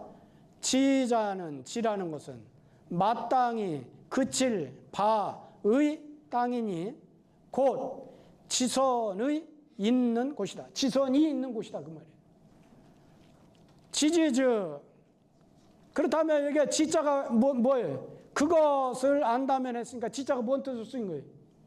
지시대명사로 쓰인 거예요. 그것을 안다면 그것이 뭘 가르칠까요? 여기 있는 앞구절 전체거나 지어지선이겠죠. 지어지선. 지선에 거치는 것. 지어지선을 안다면 요 고측자는 if 가정을 뜻한다 해서 뭐뭐라면 그래서 그것을 안다면 뜻이 정해진 방향이 있게 된다. 뜻이 정해진 방향이 있다고 할 때 뜻짓자는 내가 뭐 어떤 마음이라 했어요. 이제 여러분들이 성리학을 하거나 우리 지금 대학을 하면서 계속 나올 텐데 우리는 마음이에요. 우리 국어에서는 마음이에요. 근데 한문에서는 마음을 뜻하는 글자가 수도 없이 나요. 생각사, 생각념, 생각녀 여기서도 그랬잖아요. 뜻정, 뜻의 그 다음에 생각적인 마음을 뜻하는 글자가 엄청나게 나요. 그 말은 무슨 말이냐면 마음이 굉장히 다양한 표현을 통해서 우리의 마음을 탐구했다는 거예요. 옛날 학자들은. 자, 그 마음 중에서 여기 있는 뜻짓자 마음은 뭐냐면 어떤 마음이라고 그랬어요? 마음 가운데 방향이 정해져 있는 마음, 지향성이 있는 마음, 내가 어느 쪽으로 가는 마음. 내 마음은 이뿐이야. 나 이뿐이 너만 사랑해. 그 뜻짓자예요. 하나만. 방향이 딱 정해져 있는 마음은 뜻짓자예요. 그러니까 여기서는 뜻이 정해진 방향이 있어. 그것이 고요할 정자는 마음이 망령되게 요동하지 아니하는 것을 말한다. 우이자는 자, 이거 내가 지난번에 얘기할 때 왈자야가 가로왈자. 가로왈자는 직접 인용구. 영어로 말하면 he said, S-A-I-D. said 다음에는 반드시 우리가 큰 따옴표 붙이잖아요. 그런데 설명하거나 부연 설명할 때는 언이나 우이를 쓴다 했어요. 바로 그 우이요, 우이. 마음이 망령되게 요동하지 아니하는 것을 말한다. 그런 걸 가리킨다는 거예요. 그런 뜻이 있다. 아는 거처한 바에서 편안한 것을 말한다. 내가 있는 처소에서, 내가 있는 곳에서 편안한 것을 말한다. 려라는 건 뭐냐? 일에 처해가지고, 처사. 일에 처해가지고 정밀하고도 자상한 것을 말한다. 여라고 하는 것은 사려한다, 생각한다는 것은 일에 처해가지고 정밀하고 상세한 것을 말한다.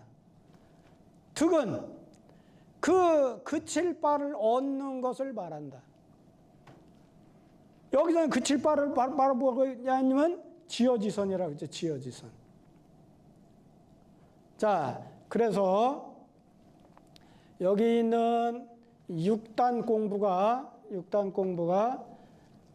삼강령 중에서 지어지선을 받아가지고 그래서 8종목으로 연결시켜주는 다리 역할도 할 뿐만 아니라 삼강령 공부에서 지어지선 우리가 공부해야 되는 것이 그냥 선언적인 의미로만 있는 것이 아니고 실제 실천해야 한다고 하는 당위성까지 부여한 굉장히 중요한 거고 우리가 수양하고 우리가 유학 공부를 한다고 하는 것은 바로 이 방법으로 공부해야 되는 거예요.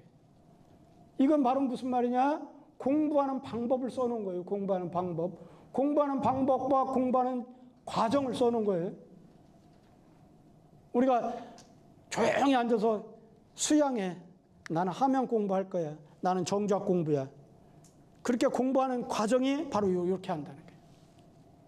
그러니까 유학은 피상적인 걸로만 이렇게 한 것이 아니에요. 예컨대 우리가 사랑은 똑같이 평등하게 다 똑같이 사랑해야 돼. 그건 선언적인 의미라는 거예요. 유학에서는 그걸 어떻게 비판하느냐? 자, 다 같이 사랑하자. 어떻게 다 같이 사랑해? 사랑을 어떻게 해야 우리가 실천할 수 있어? 순서를 정해줘야지. 그래서 맹자에서는 뭐라고 그래요? 친친이 인민하고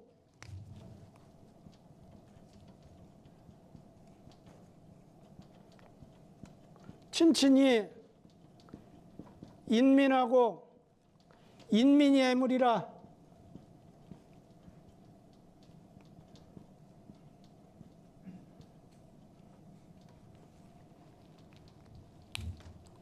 우리 유학에서는 순서가 정해 있어. 근데 나는 유학을 한마디로 얘기할 때 나는 유학을 한번 뭔지 얘기해봐. 그러면 유학은 순서 철학이야. 순서가 정해져 있어.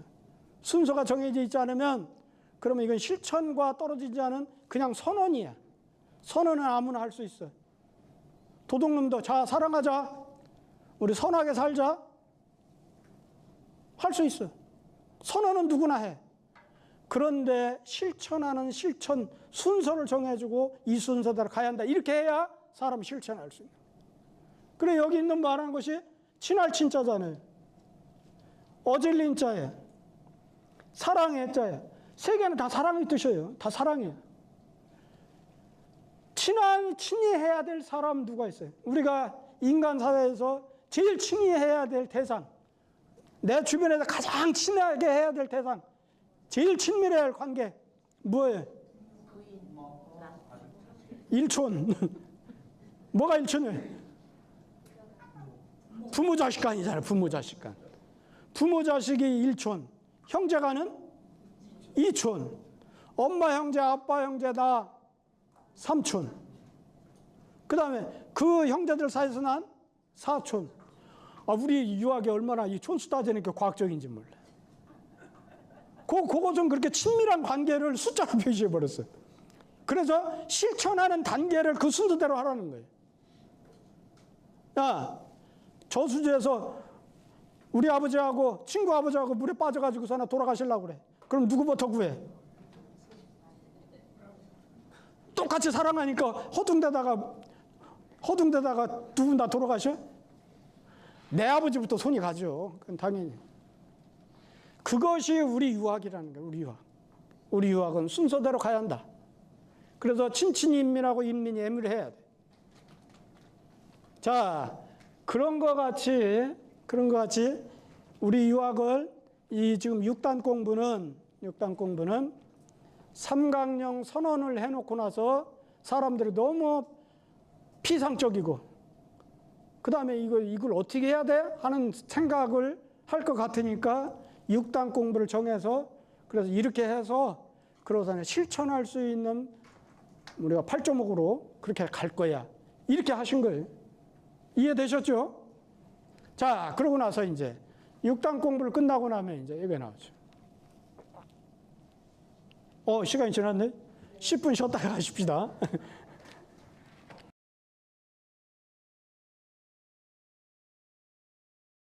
그걸 알면은 진짜 그렇게 얘기할 수가 없습니다. 심지어 어떤 사람은 공자가 죽어야 나라가 산다. 그건까지 하잖아요. 그건 내가 볼 때는 그건 진짜 대문을 열고 그 속을 들어가 보지 못했기 때문에 하는 일이다. 그런 얘기를 합니다. 자, 그랬을 때 여기 이제 삼강령 아까 하고 그 삼강령 공부하는데 6단 공부 얘기했잖아요. 그것을 이제 총 매짐하는 그 두 개를 삼강령과 6단 공부를 맺는 말을 지금 여기서 정리하는 말을 합니다. 대학의 책은 한 단락 하나씩 한 장마다 끝날 때마다 그것을 이렇게 마감하는 맺는 결론을 내려가면서 얘기해. 오늘 논문도 그런 식으로 하잖아요. 하나의 주제를 이렇게 얘기하고 거기에서 대강 결론을 내리고 다른 주제 얘기하고 결론하고 그리고 전체를 다 가지고 맨 끝에 결론 가서 이제 다 결론을 냈잖아요. 그런 형식과 똑같아요. 자, 그래서 여기 보면 물자가 이제 물건 물자잖아요. 물건 물. 근본 본자하고 끝말자예요. 근본과 마렵이라고 그러죠. 우리가 마렵. 이파리 업자 써서 마렵적인 것, 끄트머리. 그러죠. 그 다음에 일사자가 있어요. 일사자. 그 마칠 종자하고 처음 시자. 우리는 종시란 말보다도 우리 국어에서는 뭐라고 많이 써요? 시종이란 말 많이 써요. 우리가 저걸 이제 다음에 이제 문법을 할 때 이제 단어를 만드는 단어의 짜임에 대해서 얘기할 때 병렬 관계를 얘기할 거예요. 병렬 관계. 그 병렬 관계에서 중국하고 우리하고 어순이 다른 게 많아요. 우리는 시종이라고 그러지 시종이 똑같아야 돼. 사람은 시종이 똑같아. 그렇게 처음 시작하고 끝 마칠 종자 하잖아요. 근데 중국 사람들은 종시라고 한단 말이에요. 그런 것 같이 이렇게 차이가 나는 게 있습니다. 그렇지만 하여튼 마칠종 처음시 그렇습니다.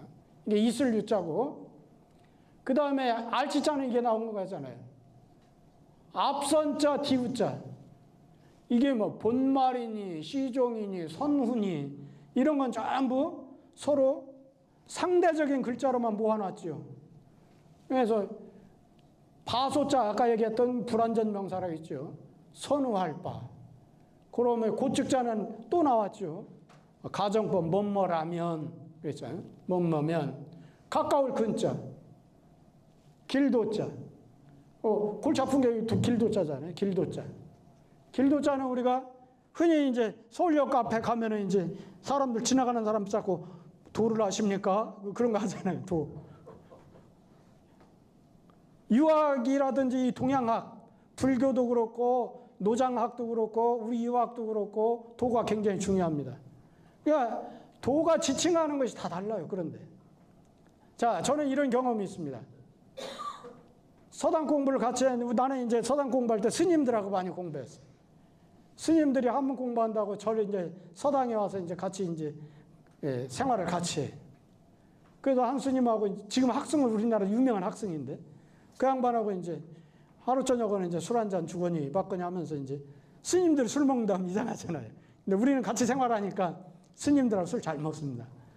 한 잔 주거니 받거니 하는데 마음에 대해서 마음 심자에 대해서 얘기했어 이제. 나는 이제 막 우리 유학적인 입장에서 마음심은 이런 거야 하면서 이제 쭉 얘기를 하고 그 양반도 마음심에 대해서 막 얘기를 하고 그러고 나서 새벽쯤 가니까 오라 당신이 말한 마음심하고 내가 말한 마음심하고 다르네. 왜 그럴까요? 서양 학문은 어떻게 해요? 서양 학문은 공리와 정의로 출발합니다. 딱 정의를 내려놔. 점이라는 것은 뭐다? 선이라는 건 뭐다? 기하 같은 거 할 때 보면 그걸 딱 정의해놓고 서양 철학에서도 용어에 대한 정의부터 다 합니다. 그러면서 모든 철학자들이 그 용어를 쓸 때는 그 뜻으로 써요.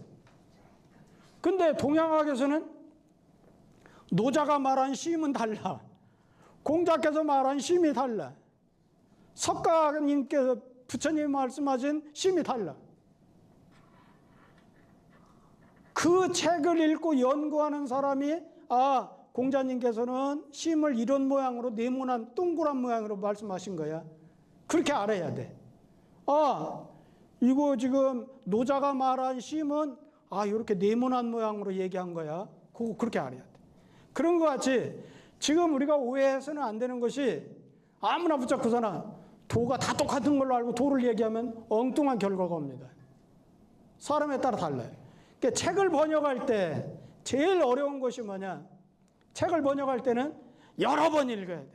여러 번 읽은 다음에 그 책에서 쓰이는 용어를 처음에 다 정의를 해놓고서나 일관되게 똑같은 의미를 이렇게 번역해 나가야 돼. 그걸 모르는 사람들은 왔다 갔다 해. 그러면 책을 읽는 독자들이 번역서를 읽으면서도 얘는 지금 뭐 시임을 앞에서는 이런 뜻으로 얘기해놓고 뒤에서는 이렇게 얘기했고 막 헷갈려. 그런 것 같이 우리 동양학을 할 때는 각 용어에 대해서 그렇게 확실하게 개념을 잡고 들어가는 게 굉장히 좋습니다. 이해하셨죠? 그런 것 같이 이 도는 이제 이따 다시 한번 설명을 하겠습니다. 자, 그러면 여기 이제 한번 풀이를 해봅시다. 물건은 근본과 마렵이 있고, 일은 마침과 시작이 있으니 먼저 하고 뒤에 할 바를 안다면 도에 가까울 것이다. 자, 그럴 때 이 의자는 뭐라고 그랬어요? 야자, 어조사야, 어조사의, 어조사언. 평범하게 서술할 때 일반적으로 특별한 그런 언어의 표현을 하지 않고 일반적인 서술할 때, 평범한 서술할 때 야자를 쓴다 했어요. 근데 확정적으로, 단정적으로 얘기할 때는 의를 쓴다 했어요. 그 지난 시간에 한 거잖아요. 지난 시간에. 야, 의, 언, 그 차이가 난다. 평서음은 종결 어미를 3개를 쓰는데 그 중에서 야나 의나 언은 그렇게 각각의 성격이 다르다 하는 걸 얘기를 했어요. 자, 그러면 풀이는 그렇게 했는데 속뜻은 뭘까? 모든 외물, 물건이라고 하는 것은 근본과 마렵적인 것이 있어. 자, 이것은 어디서 말하느냐? 삼강령 맨 처음에 대학지도는 제명명덕하며 제신민하며, 맨 처음에 공부의 첫 단계는 명덕을 밝히는 거라 했어요. 명덕. 그래서 명덕을 밝힌 다음에는 뭘 해야 한다 했어, 우리가? 신민하는 걸 해야 한다. 내 나만 알면 안 돼. 주변 사람도 같이 알아야 돼. 신민. 그러니까 처음 단계는 뭐라는 거예요? 명덕이라는 게 명덕. 명덕을 밝히는 것. 그 다음 단계는 신민이라는 게 신민. 아, 명덕도 안 된 사람이 나가서 내가 세상 사람들에서 좋은 일 하겠다고 하면 그 좋은 일이 안 된다는 거예요. 내가 먼저 돼야지. 사람이 돼야지, 내가. 내가 사람이 되고 나서 다른 사람을 교화하거나 다른 사람을 할 수 있는 거지. 내가 안 된 사람이 그렇게 할 수 없다는 거예요. 그게 바로 뭐냐면 무료 본말이에요. 근본이 바로 뭐냐면 명덕이라는 거예요. 명덕. 마렵적인 것은 바로 뭐냐면 신민이라는 거예요. 신민. 근본을 먼저 세우고 그러고 나서 마렵적인 신민으로 가야 한다는 거예요. 그러나서 일에는 종시가 있다. 시종이 있어. 맨 처음에 해야 될 시종의 6단 공부의 첫 번째가 뭐였어요? 지지요, 지지. 지어지선을 아는 것. 그것이 시작이에요. 끄트머리는 뭐예요? 결국은 어디의 단계로 가야 돼? 능득의 단계로 가는 거예요. 체득한 상태, 체득할 수 있어요. 체득한다고 하는 의미는 실천을 할 수 있다는 거예요, 실천. 그런 단계로 가는 거예요. 그러니까 여기서 시는 지지를 말하는 거고 여기서 종은 능득을 말하는 거예요. 그러니 먼저 하고 뒤에 할 거. 먼저 할 것은 뭐예요? 명덕을 먼저 해야 되고 지지를 먼저 해야 하잖아요. 뒤에 할 것은 뭐예요? 신민을 뒤에 하고 능득을 뒤에 해야 하잖아요. 그걸 말하는 거예요. 그렇게 한다면 그러면 도사가 된다. 도는 우리가 그러면 도사야, 도사. 도에 가깝다고 그래서 꼭 도다 하는 것보다 도에 가까워진다. 자, 우리는 일반적으로 사회생활을 할 때 일 잘하는 친구들을 압니다. 아, 일 잘하는 친구들은 아무리 어려운 일을 맡겨놔도 일머리를 딱 먼저 잡더니 그 다음에 아주 줄거리 딱 잡고 하나씩 해결하는데 아, 귀신 같은 사람이야. 그게 일 잘하는 사람. 일머리를 잡을 줄 아는 사람. 근데 일 못하는 사람은 어떻게 해? 막 우왕좌왕해. 이것도 했다 저것도 했다. 일머리가 없어. 충청도 사람이 그러잖아요. 일머리 잡아야 돼. 일머리. 일머리 잡는 걸 말하는 거예요. 지소선으로 하는 거예요. 일을 하는 데 있어서 먼저 해야 될 거. 자, 그것을 대체적으로 지금 여기에서 명덕과 신민, 지지와 능덕을 가지고서는 예를 들었지만 이건 내가 볼 때는 모든 일이 그렇다는 거예요. 그것은 바로 뭔 말이냐. 아까 얘기했던 우리 유학은 어떤 학문이다? 순서를 따라가는 학문이다. 순서가 있는 학문이다. 순서가 정해져 있어. 순서를 따라가야 돼. 순서를 따라가지 못하면 그러면 그건 유학이 아닌 거예요. 자, 그래서 여기 지금 여기 이제 그 주석을 한번 봅시다. 여기 보면 명덕 근본문 이게 하위 델위 그러죠. 예. 명덕이 근본이 되고 신민 백성을 새롭게 하는 거죠. 신민이 마렵이 되며 지지가 여기 6단 공부죠. 이제 일단 여기서는 삼강령에 대해서 얘기했고 여기부터는 여기까지는 이제 6단 공부에 대해서 지지가 그치는 것을 아는 것이 시작이 되고 체득을 능히 체득하는 것 체득하는 것이 마침이 되니 여기 있는 본 여기 있는 시 이건 본과 시가 먼저 할 바예요. 그러면 여기 명덕과 지지가 먼저 할 바라는 거죠. 그러나 말종 여기 있는 말과 여기 있는 종 그러면 신명과 능덕이 될 거예요. 이것이 뒤에 할 바다. 그래서 이것은 맺을 결자 결론 내리다 할 때 맺을 결자죠. 이것은 맺은 것이다. 뭐야? 상문 양절의 뜻을 맺은 것이다. 상문은 뭘 말하죠? 상문은 대학지도는 제명명덕하며 제신민하며 제지어지선이니라 그거 한 구절하고 또 한 구절은 지지의에 그거 거기부터 능득까지 가는 거. 그 두 구절을 결론을 내린 것이다. 이 결론을 내린 다음에 그 다음에는 어디로 들어가겠어요? 그 다음에는 우리가 이제 8조목 맨 앞에 있는 순서가 이제 이거 다음에는 그 다음에는 이제 명명덕 그 다음에 신민 제지어지선에 대해서 한 번 더 설명을 해주고 그냥 8조목으로 넘어갈 거예요. 이해가 되셨죠? 자 그러면 오늘 배운 데를 한번 읽어보고 그 다음에 오늘 해야 될 시로 넘어가겠습니다.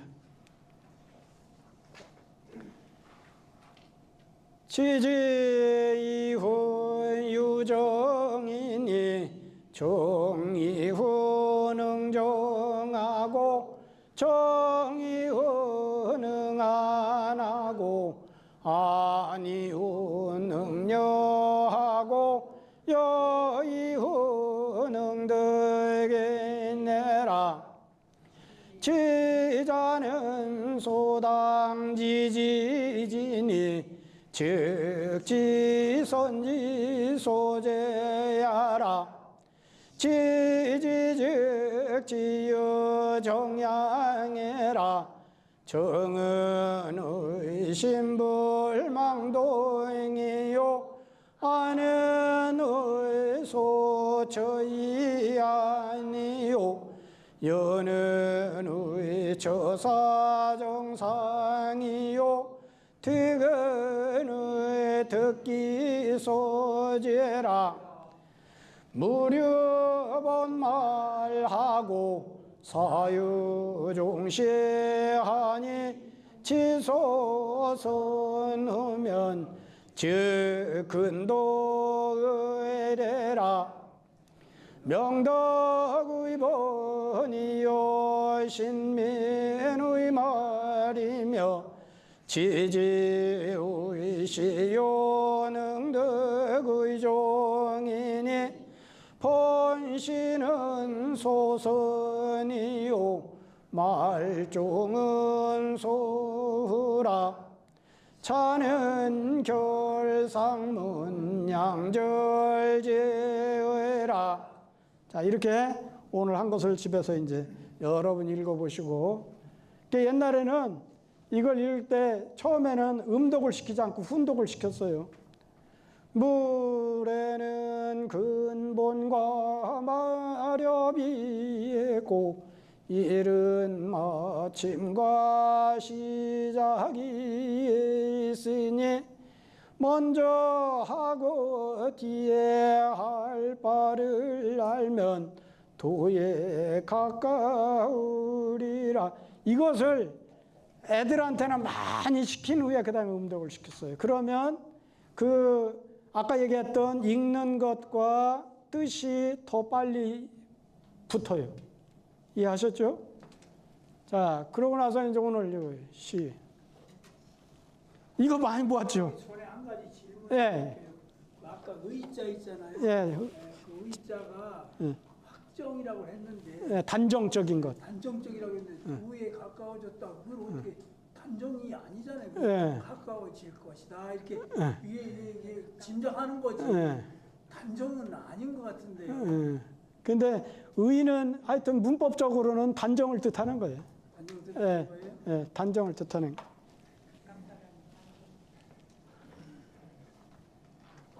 그리고 뒤에 보면은 토가 리라 이렇게 하잖아요. 리라. 그러면 이게 이제 지금 말씀하신 대로 그렇게 의심이 가거든요. 예. 예. 야자는 단정적인 것이 많아요. 보면. 예. 근데 의자는 긴가 할 때 그 의자를 쓰는 것 같아요. 더 단정적인 건 의고 야보다는 더 단정적이니까 의고 의보다는 결의에 차가지고 확실한 걸 얘기할 때는 또 언이고 선언적인 걸 얘기할 때 이런 거야 그렇게 할 때 언을 하고 이제 보통 그렇게 얘기합니다. 예. 즉자가 두 문자가 있는데 그 차이점이 어떻게 되는 겁니까? 고즉자하고 즉자. 고즉자는 방금 그 다음에 바로 그런 뜻이 이제 이즉자고 직자로 쓰는 직자 있잖아요. 이것이 면으로 쓰이는 경우는 별로 없어요. 바로, 지금, 곧바로 이런 의미예요. 그런데 이제 이즉자는 문장에서 들어갈 때 뭐뭐라면, 뭐뭐면 이렇게 할 때 가정법으로 쓰는 경우가 많아요. 그리고 이거 원래는 이게 법칙칙자잖아요. 법칙칙자. 법칙측, 법칙칙 두 가지 의미 납니다. 그 다음에 곧즉 이렇게 세 가지 의미과 뜻이 있어요. 근데 요건 곧즉, 바로, 지금 그런 뜻이에요. 자, 그 다음에 이제 요거 봅시다. 이런 그림 많이 보잖아요. 이런 그림. 여기 지금 동자한테 누가 가서 이제 지팡이 짚고 가가지고 뭔가 물어보고 있잖아요. 근데 여기 이걸 이제 화재라고 그러죠. 화재. 우리나라 동양화에는 전부 화재가 있습니다. 초상화도 보면은 여러분들 혹시 조상 중에 훌륭한 조상이 있으시면 집에 초상화를 보관하는 경우도 있어요. 조선조 시대죠. 대전 시립박물관에서 화상, 우리나라의 유명한 초상화를 전부 모아놓고서나 그것을 이제 전시할 때 있었어요. 그 옆에 보면 초상화에 전부 화상찬이라고 하는 글이 있어요. 그걸 이제 전부 나한테 번역해달라서 그걸 이제 번역 작업을 하고 있는데, 그거 이제 한 것 같이 우리 그림은 전부 문인화는 다 이렇게 글이 있어요. 여기 있죠. 여기 시가 바로 요겁니다. 요거. 요 시는 당나라 때 시인 중에 가도라는 분이 있어요. 가도. 가도는 스님이에요. 스님. 스님이었는데 어느 날 가면서 이제 이렇게 요 시 구절 가지고 이제 고민하는 게, 새가 연못 가에 있는 나무에서 잠을 자, 잘숙자. 새가 잠을 자는데 어디서 잠을 자? 연못, 가변, 가, 나무수. 연못, 가의 나무에서 잠을 자고, 중승자, 여기 있는 두드릴 고자, 달월 아래하 문문자. 스님이 달 아래 문을 두드리네. 달빛 아래서 문을 두드리네. 그런데 이제 처음에 짓기를 두드릴 고자를 할까? 밀추자, 밀퇴자, 그걸 할까? 고민하고 하는. 근데 그 당시에 유명한 이제 고관 대작 중에 한퇴지라고 하는 분이 계셔요. 한퇴지 우리가 얘기 많이 듣죠. 한태지라는 분이 이제 이렇게 가고 있는데 그것도 모르고 이제 막 골똘하게 이거 태로 해야 돼, 고로 해야 돼. 그러다 고민하고 갔어요. 그러다가 이제 옛날에는 그렇게 고관대작이 지나면 어떻게 해야 돼요? 길을 비켜주거나 납작 엎드려 있어야지. 그러 줄 못하고서나 이게 나름대로 이게 고가 좋아, 태가 좋아 이렇게 막 하면서 가는 거예요. 그러니까 이제 그 앞에서 이제 물러거라 치웠거라 하는 그런 사람들이 이제 가도를 탁 붙잡고서 이놈아 이게 우리 주인 어른 이렇게 훌륭하신 분이 지나가는데 너 지금 이렇게 있단 말이야. 잡아갔어요. 그러니까 이제 한태지가 이제 오라고. 덕이 있는 양반이니까 오라고. 뭐 때문에 그렇게 왜 길도 안 비켜주고 그렇게 있냐 그랬더니 제가 시를 짓는데 시를 한 수 줘놓고서 이걸 밀태자를 해야 될지 두드릴 고자로 해야 될지 고민이 돼서 그거 고민하다가 그렇게 됐습니다. 그랬더니 한태지가 껄껄 웃어서 그래요? 그거 고자가 좋아.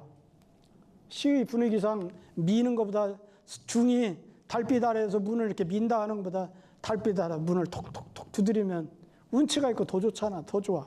그래 딱 정해줬어요.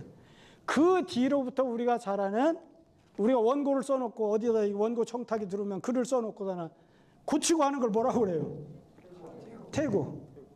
그 고사가 이게 가도입니다. 그 고사의 주인공이 가도예요. 가도. 그 가도의 대표적인 시 중에 하나가 가도도 굉장히 아름다운 시를 많이 남겼는데 스님이 여기 보면 시문자부루 찾을 심자지요. 우리가 절간에 가면은 그 절간 그 밑에 그림 중에 소를 그려놓고 사람을 그려놓고 그렇게 하면서 이렇게 가는 그림을 뭐라고 그래요? 시무도라고 그러잖아요. 도를 찾아가는 과정을 그림으로 표현한 거다. 그래서 시무도라고 그러잖아요. 그 찾을 심자입니다. 스물은 자에다 놈자자. 은자는 어떤 사람이에요? 세상에 드러내지 않고 학덕은 있지만 세상에 드러내지 않고 자기 나름대로의 도를 닦아가면서 사는 사람을 은자라고 그러잖아요. 불우, 만날 우자. 불우하면 뭐예요? 만나지 못했어. 은자를 찾아갔으나 만나지 못하다. 이거잖아요, 제목이. 시문자부로. 그래 놓고 송하문 동자. 소나무 송자잖아요. 아래 하자. 소나무 아래에서 동자에게 묻다 그거죠. 소나무 아래에서 동자에게 물었어. 그랬더니 말했어. 누가 말한 걸까요? 동자가 말했겠죠. 동자가 말했어. 뭐라고 말했어? 사체약거. 선생님은 약을 캐러 가셨습니다. 가셨는데 지제차산 중 다만 이 산중에 있어. 선생님이 약을 캐러 가서 분명히 이 산중에는 계시는데 운신부지처럼 구름이 깊어서 고쳤자 계신 곳을 알지 못하겠습니다라고 말한 거지. 언이지. 그럼 언이 요지까지 간 거예요. 그런 경우 있죠. 시를 짓다 보면 이렇게 세 구절을 이렇게 감싸는 경우 별로 많지가 않은데 보통 두 구절은 이렇게 감싸는 경우가 많아요. 그러니까 소나무 아래에서 동자에게 물었는데 말하기를 스승님께서는 약을 캐러 가셨습니다. 다만 이 산 중에 계시지만 구름이 깊어서 계신 곳을 알지 못하겠습니다. 라고 말했다. 이거잖아요. 이거 보면은 지금 이제 이걸 생각했다. 지난 시간에 얘기했던 시를 읽었더니 나는 시만 읽었는데 그림이 자꾸 떠올라. 아름다운 그림이 뭐 그런 것을 내가 뭐라고 그랬어요. 시 중 유화, 시 가운데 그림이 있다. 화 중 유시, 그림 가운데 시가 있다. 그래서 아름다운 시를 얘기하는 것 중에 하나가 그거라 있잖아요. 시 중 유화, 화 중 유시. 그거 있죠? 요 대표적인 겁니다, 이게. 이 시를 읽어보면 분명히 내가 주변을 설명을 안 했어도 동양화가 한 폭이 딱 떠오르는 거예요.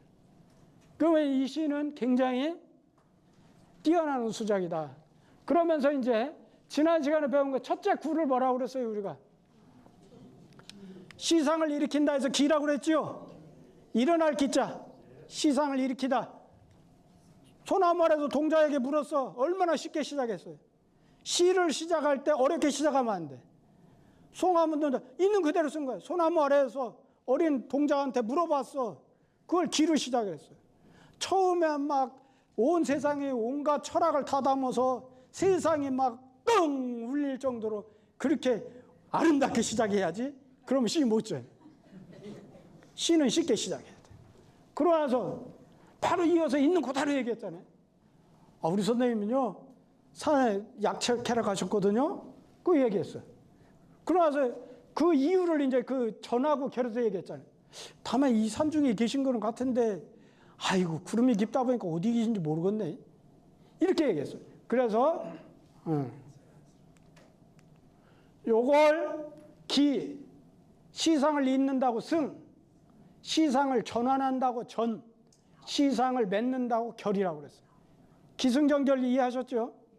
그 얘기할 때 여러분들 잊지 말라고 월평도관 가면은 기승전 닭 치킨집 이름이 상호가 기승전 닭집 있어. 그 얘기했죠. 자, 그러고 나서 우리가 이제 운자를 얘기할 때 이 거하고 처가 운자자라고 있어. 우원 절구시에서는 승의 끄트머리 글자, 결의 끄트머리 글자 운자라고 있어.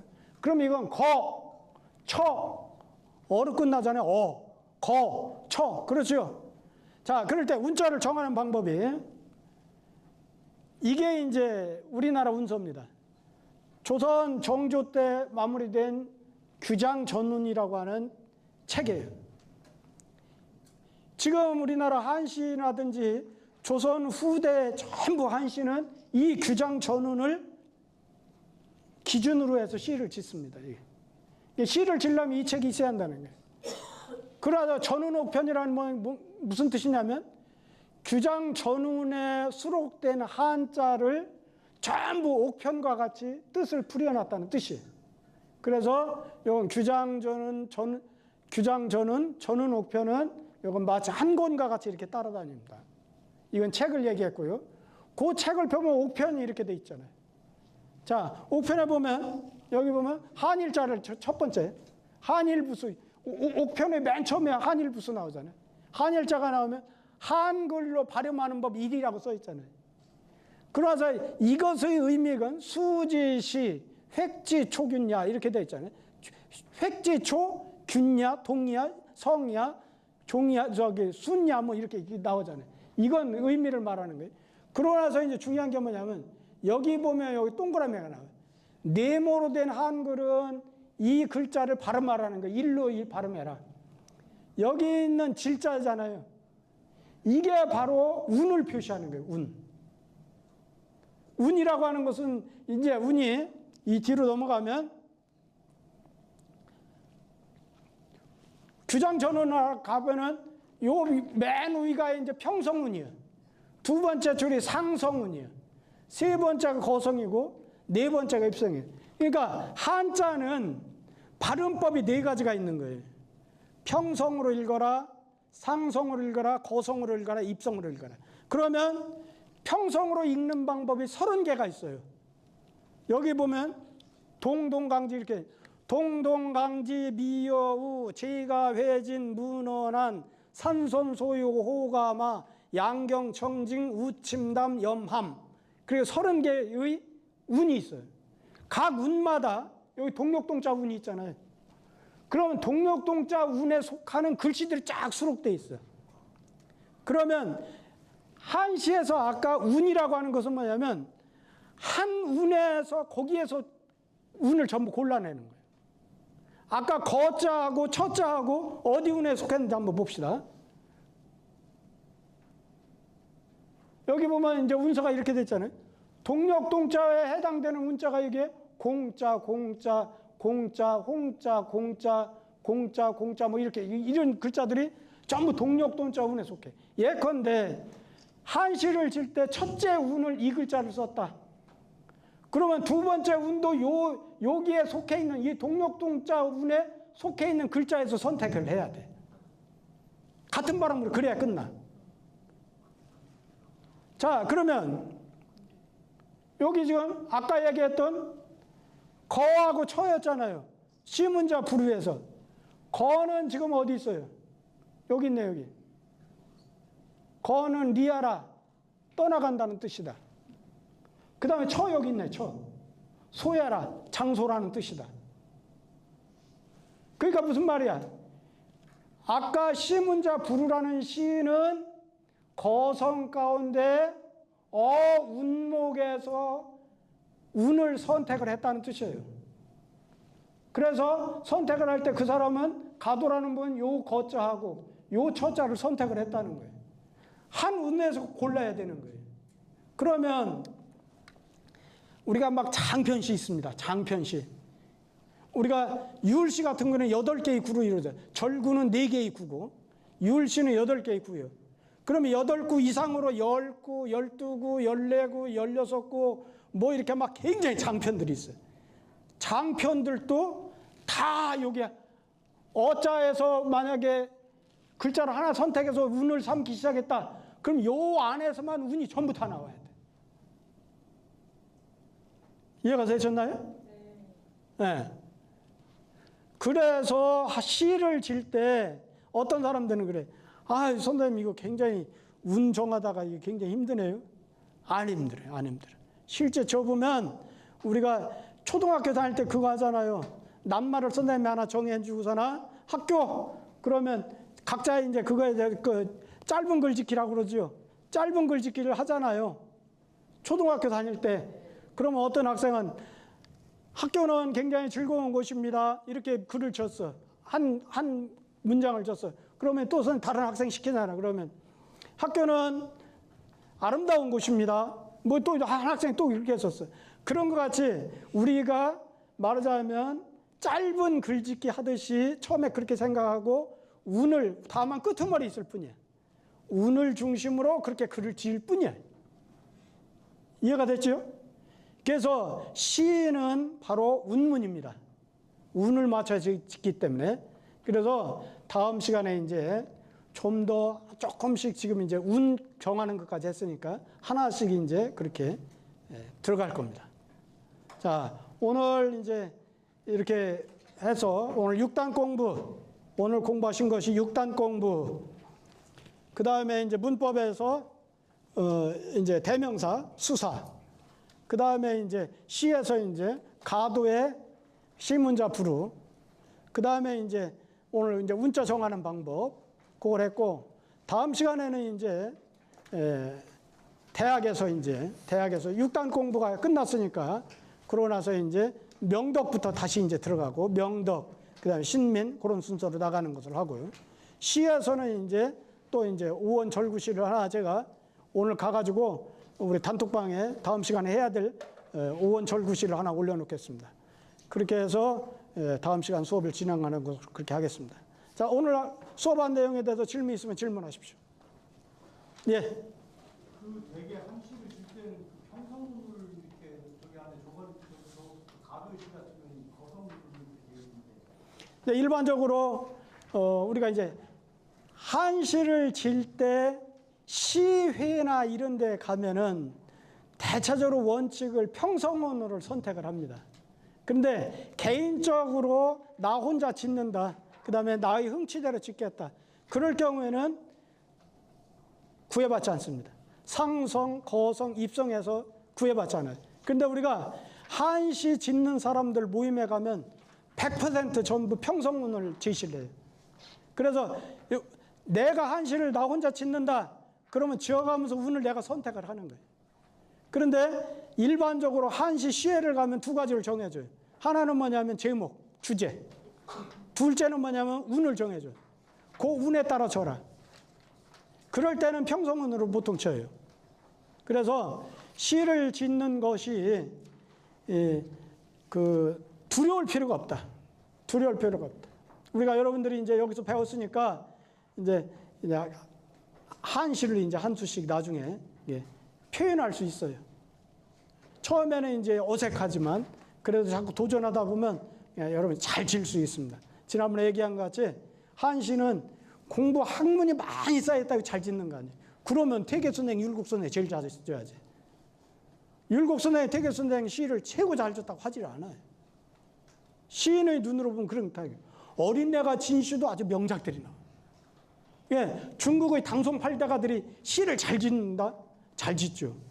근데 우리나라 시를 중국 시에 떨어진다고 보지를 않아요. 우리나라의 시의 품격이 대단하다고 봅니다. 그래서 그것을 고려시대나 조선조 초기에 중국의 사신단을 파행하잖아요. 파견을 할 때 그 속에 그림 그리는 화가도 들어있고 그 속에 시인도 들어있고 문사들이 들어가요. 그러면 그 사람들이 중국에 가면 중국 사람들이 달려들어서 시 한 수 지어달라. 그러면 거기에 남겨놓은 그 시들이 우리나라를 빛냈다 그래서 나라국자, 빛날 화자에서 그런 시를 국화시 그럽니다. 우리나라를 빛낸 시라고. 중국인들이 그렇게 좋아한 거예요. 한국 시인들이 와서 그렇게 시 한 수 남겨놨다. 그러면 그게 아주 가문의 영광이 되는 거예요. 그럴 정도로 우리나라 시를 굉장히 높게 봤고, 우리가 잘 아는 난설원의 시는 베이징 중국의 종이값을 올려놨다 할 정도로, 난설원의 시는 그 동생 허균이 누나가 죽은 후에 그 시구를 모아가지고 시집을 만들었는데 명나라 사신이 와서 보고서나 이거 나 좀 달라고 가져갔더니 중국인들이 너무 좋아해서 그것을 요즘 말로만 출판해가서 장사를 해가지고 너무나 책이 많이 팔리고 하다 보니까 종이값이 그냥 폭등을 했다고, 지가를 올려놨다고. 그럴 정도로 우리나라 시인은 그렇게 유명했습니다. 앞으로 여러분들도 할 수 있으니까 그렇게 저하고 하나씩 하잖아요. 그럼 나중에 이제 우리 끝날 때쯤 숙제로 시 한 수씩 제출하는 겁니다. 자, 오늘 수고하셨습니다. 고맙습니다.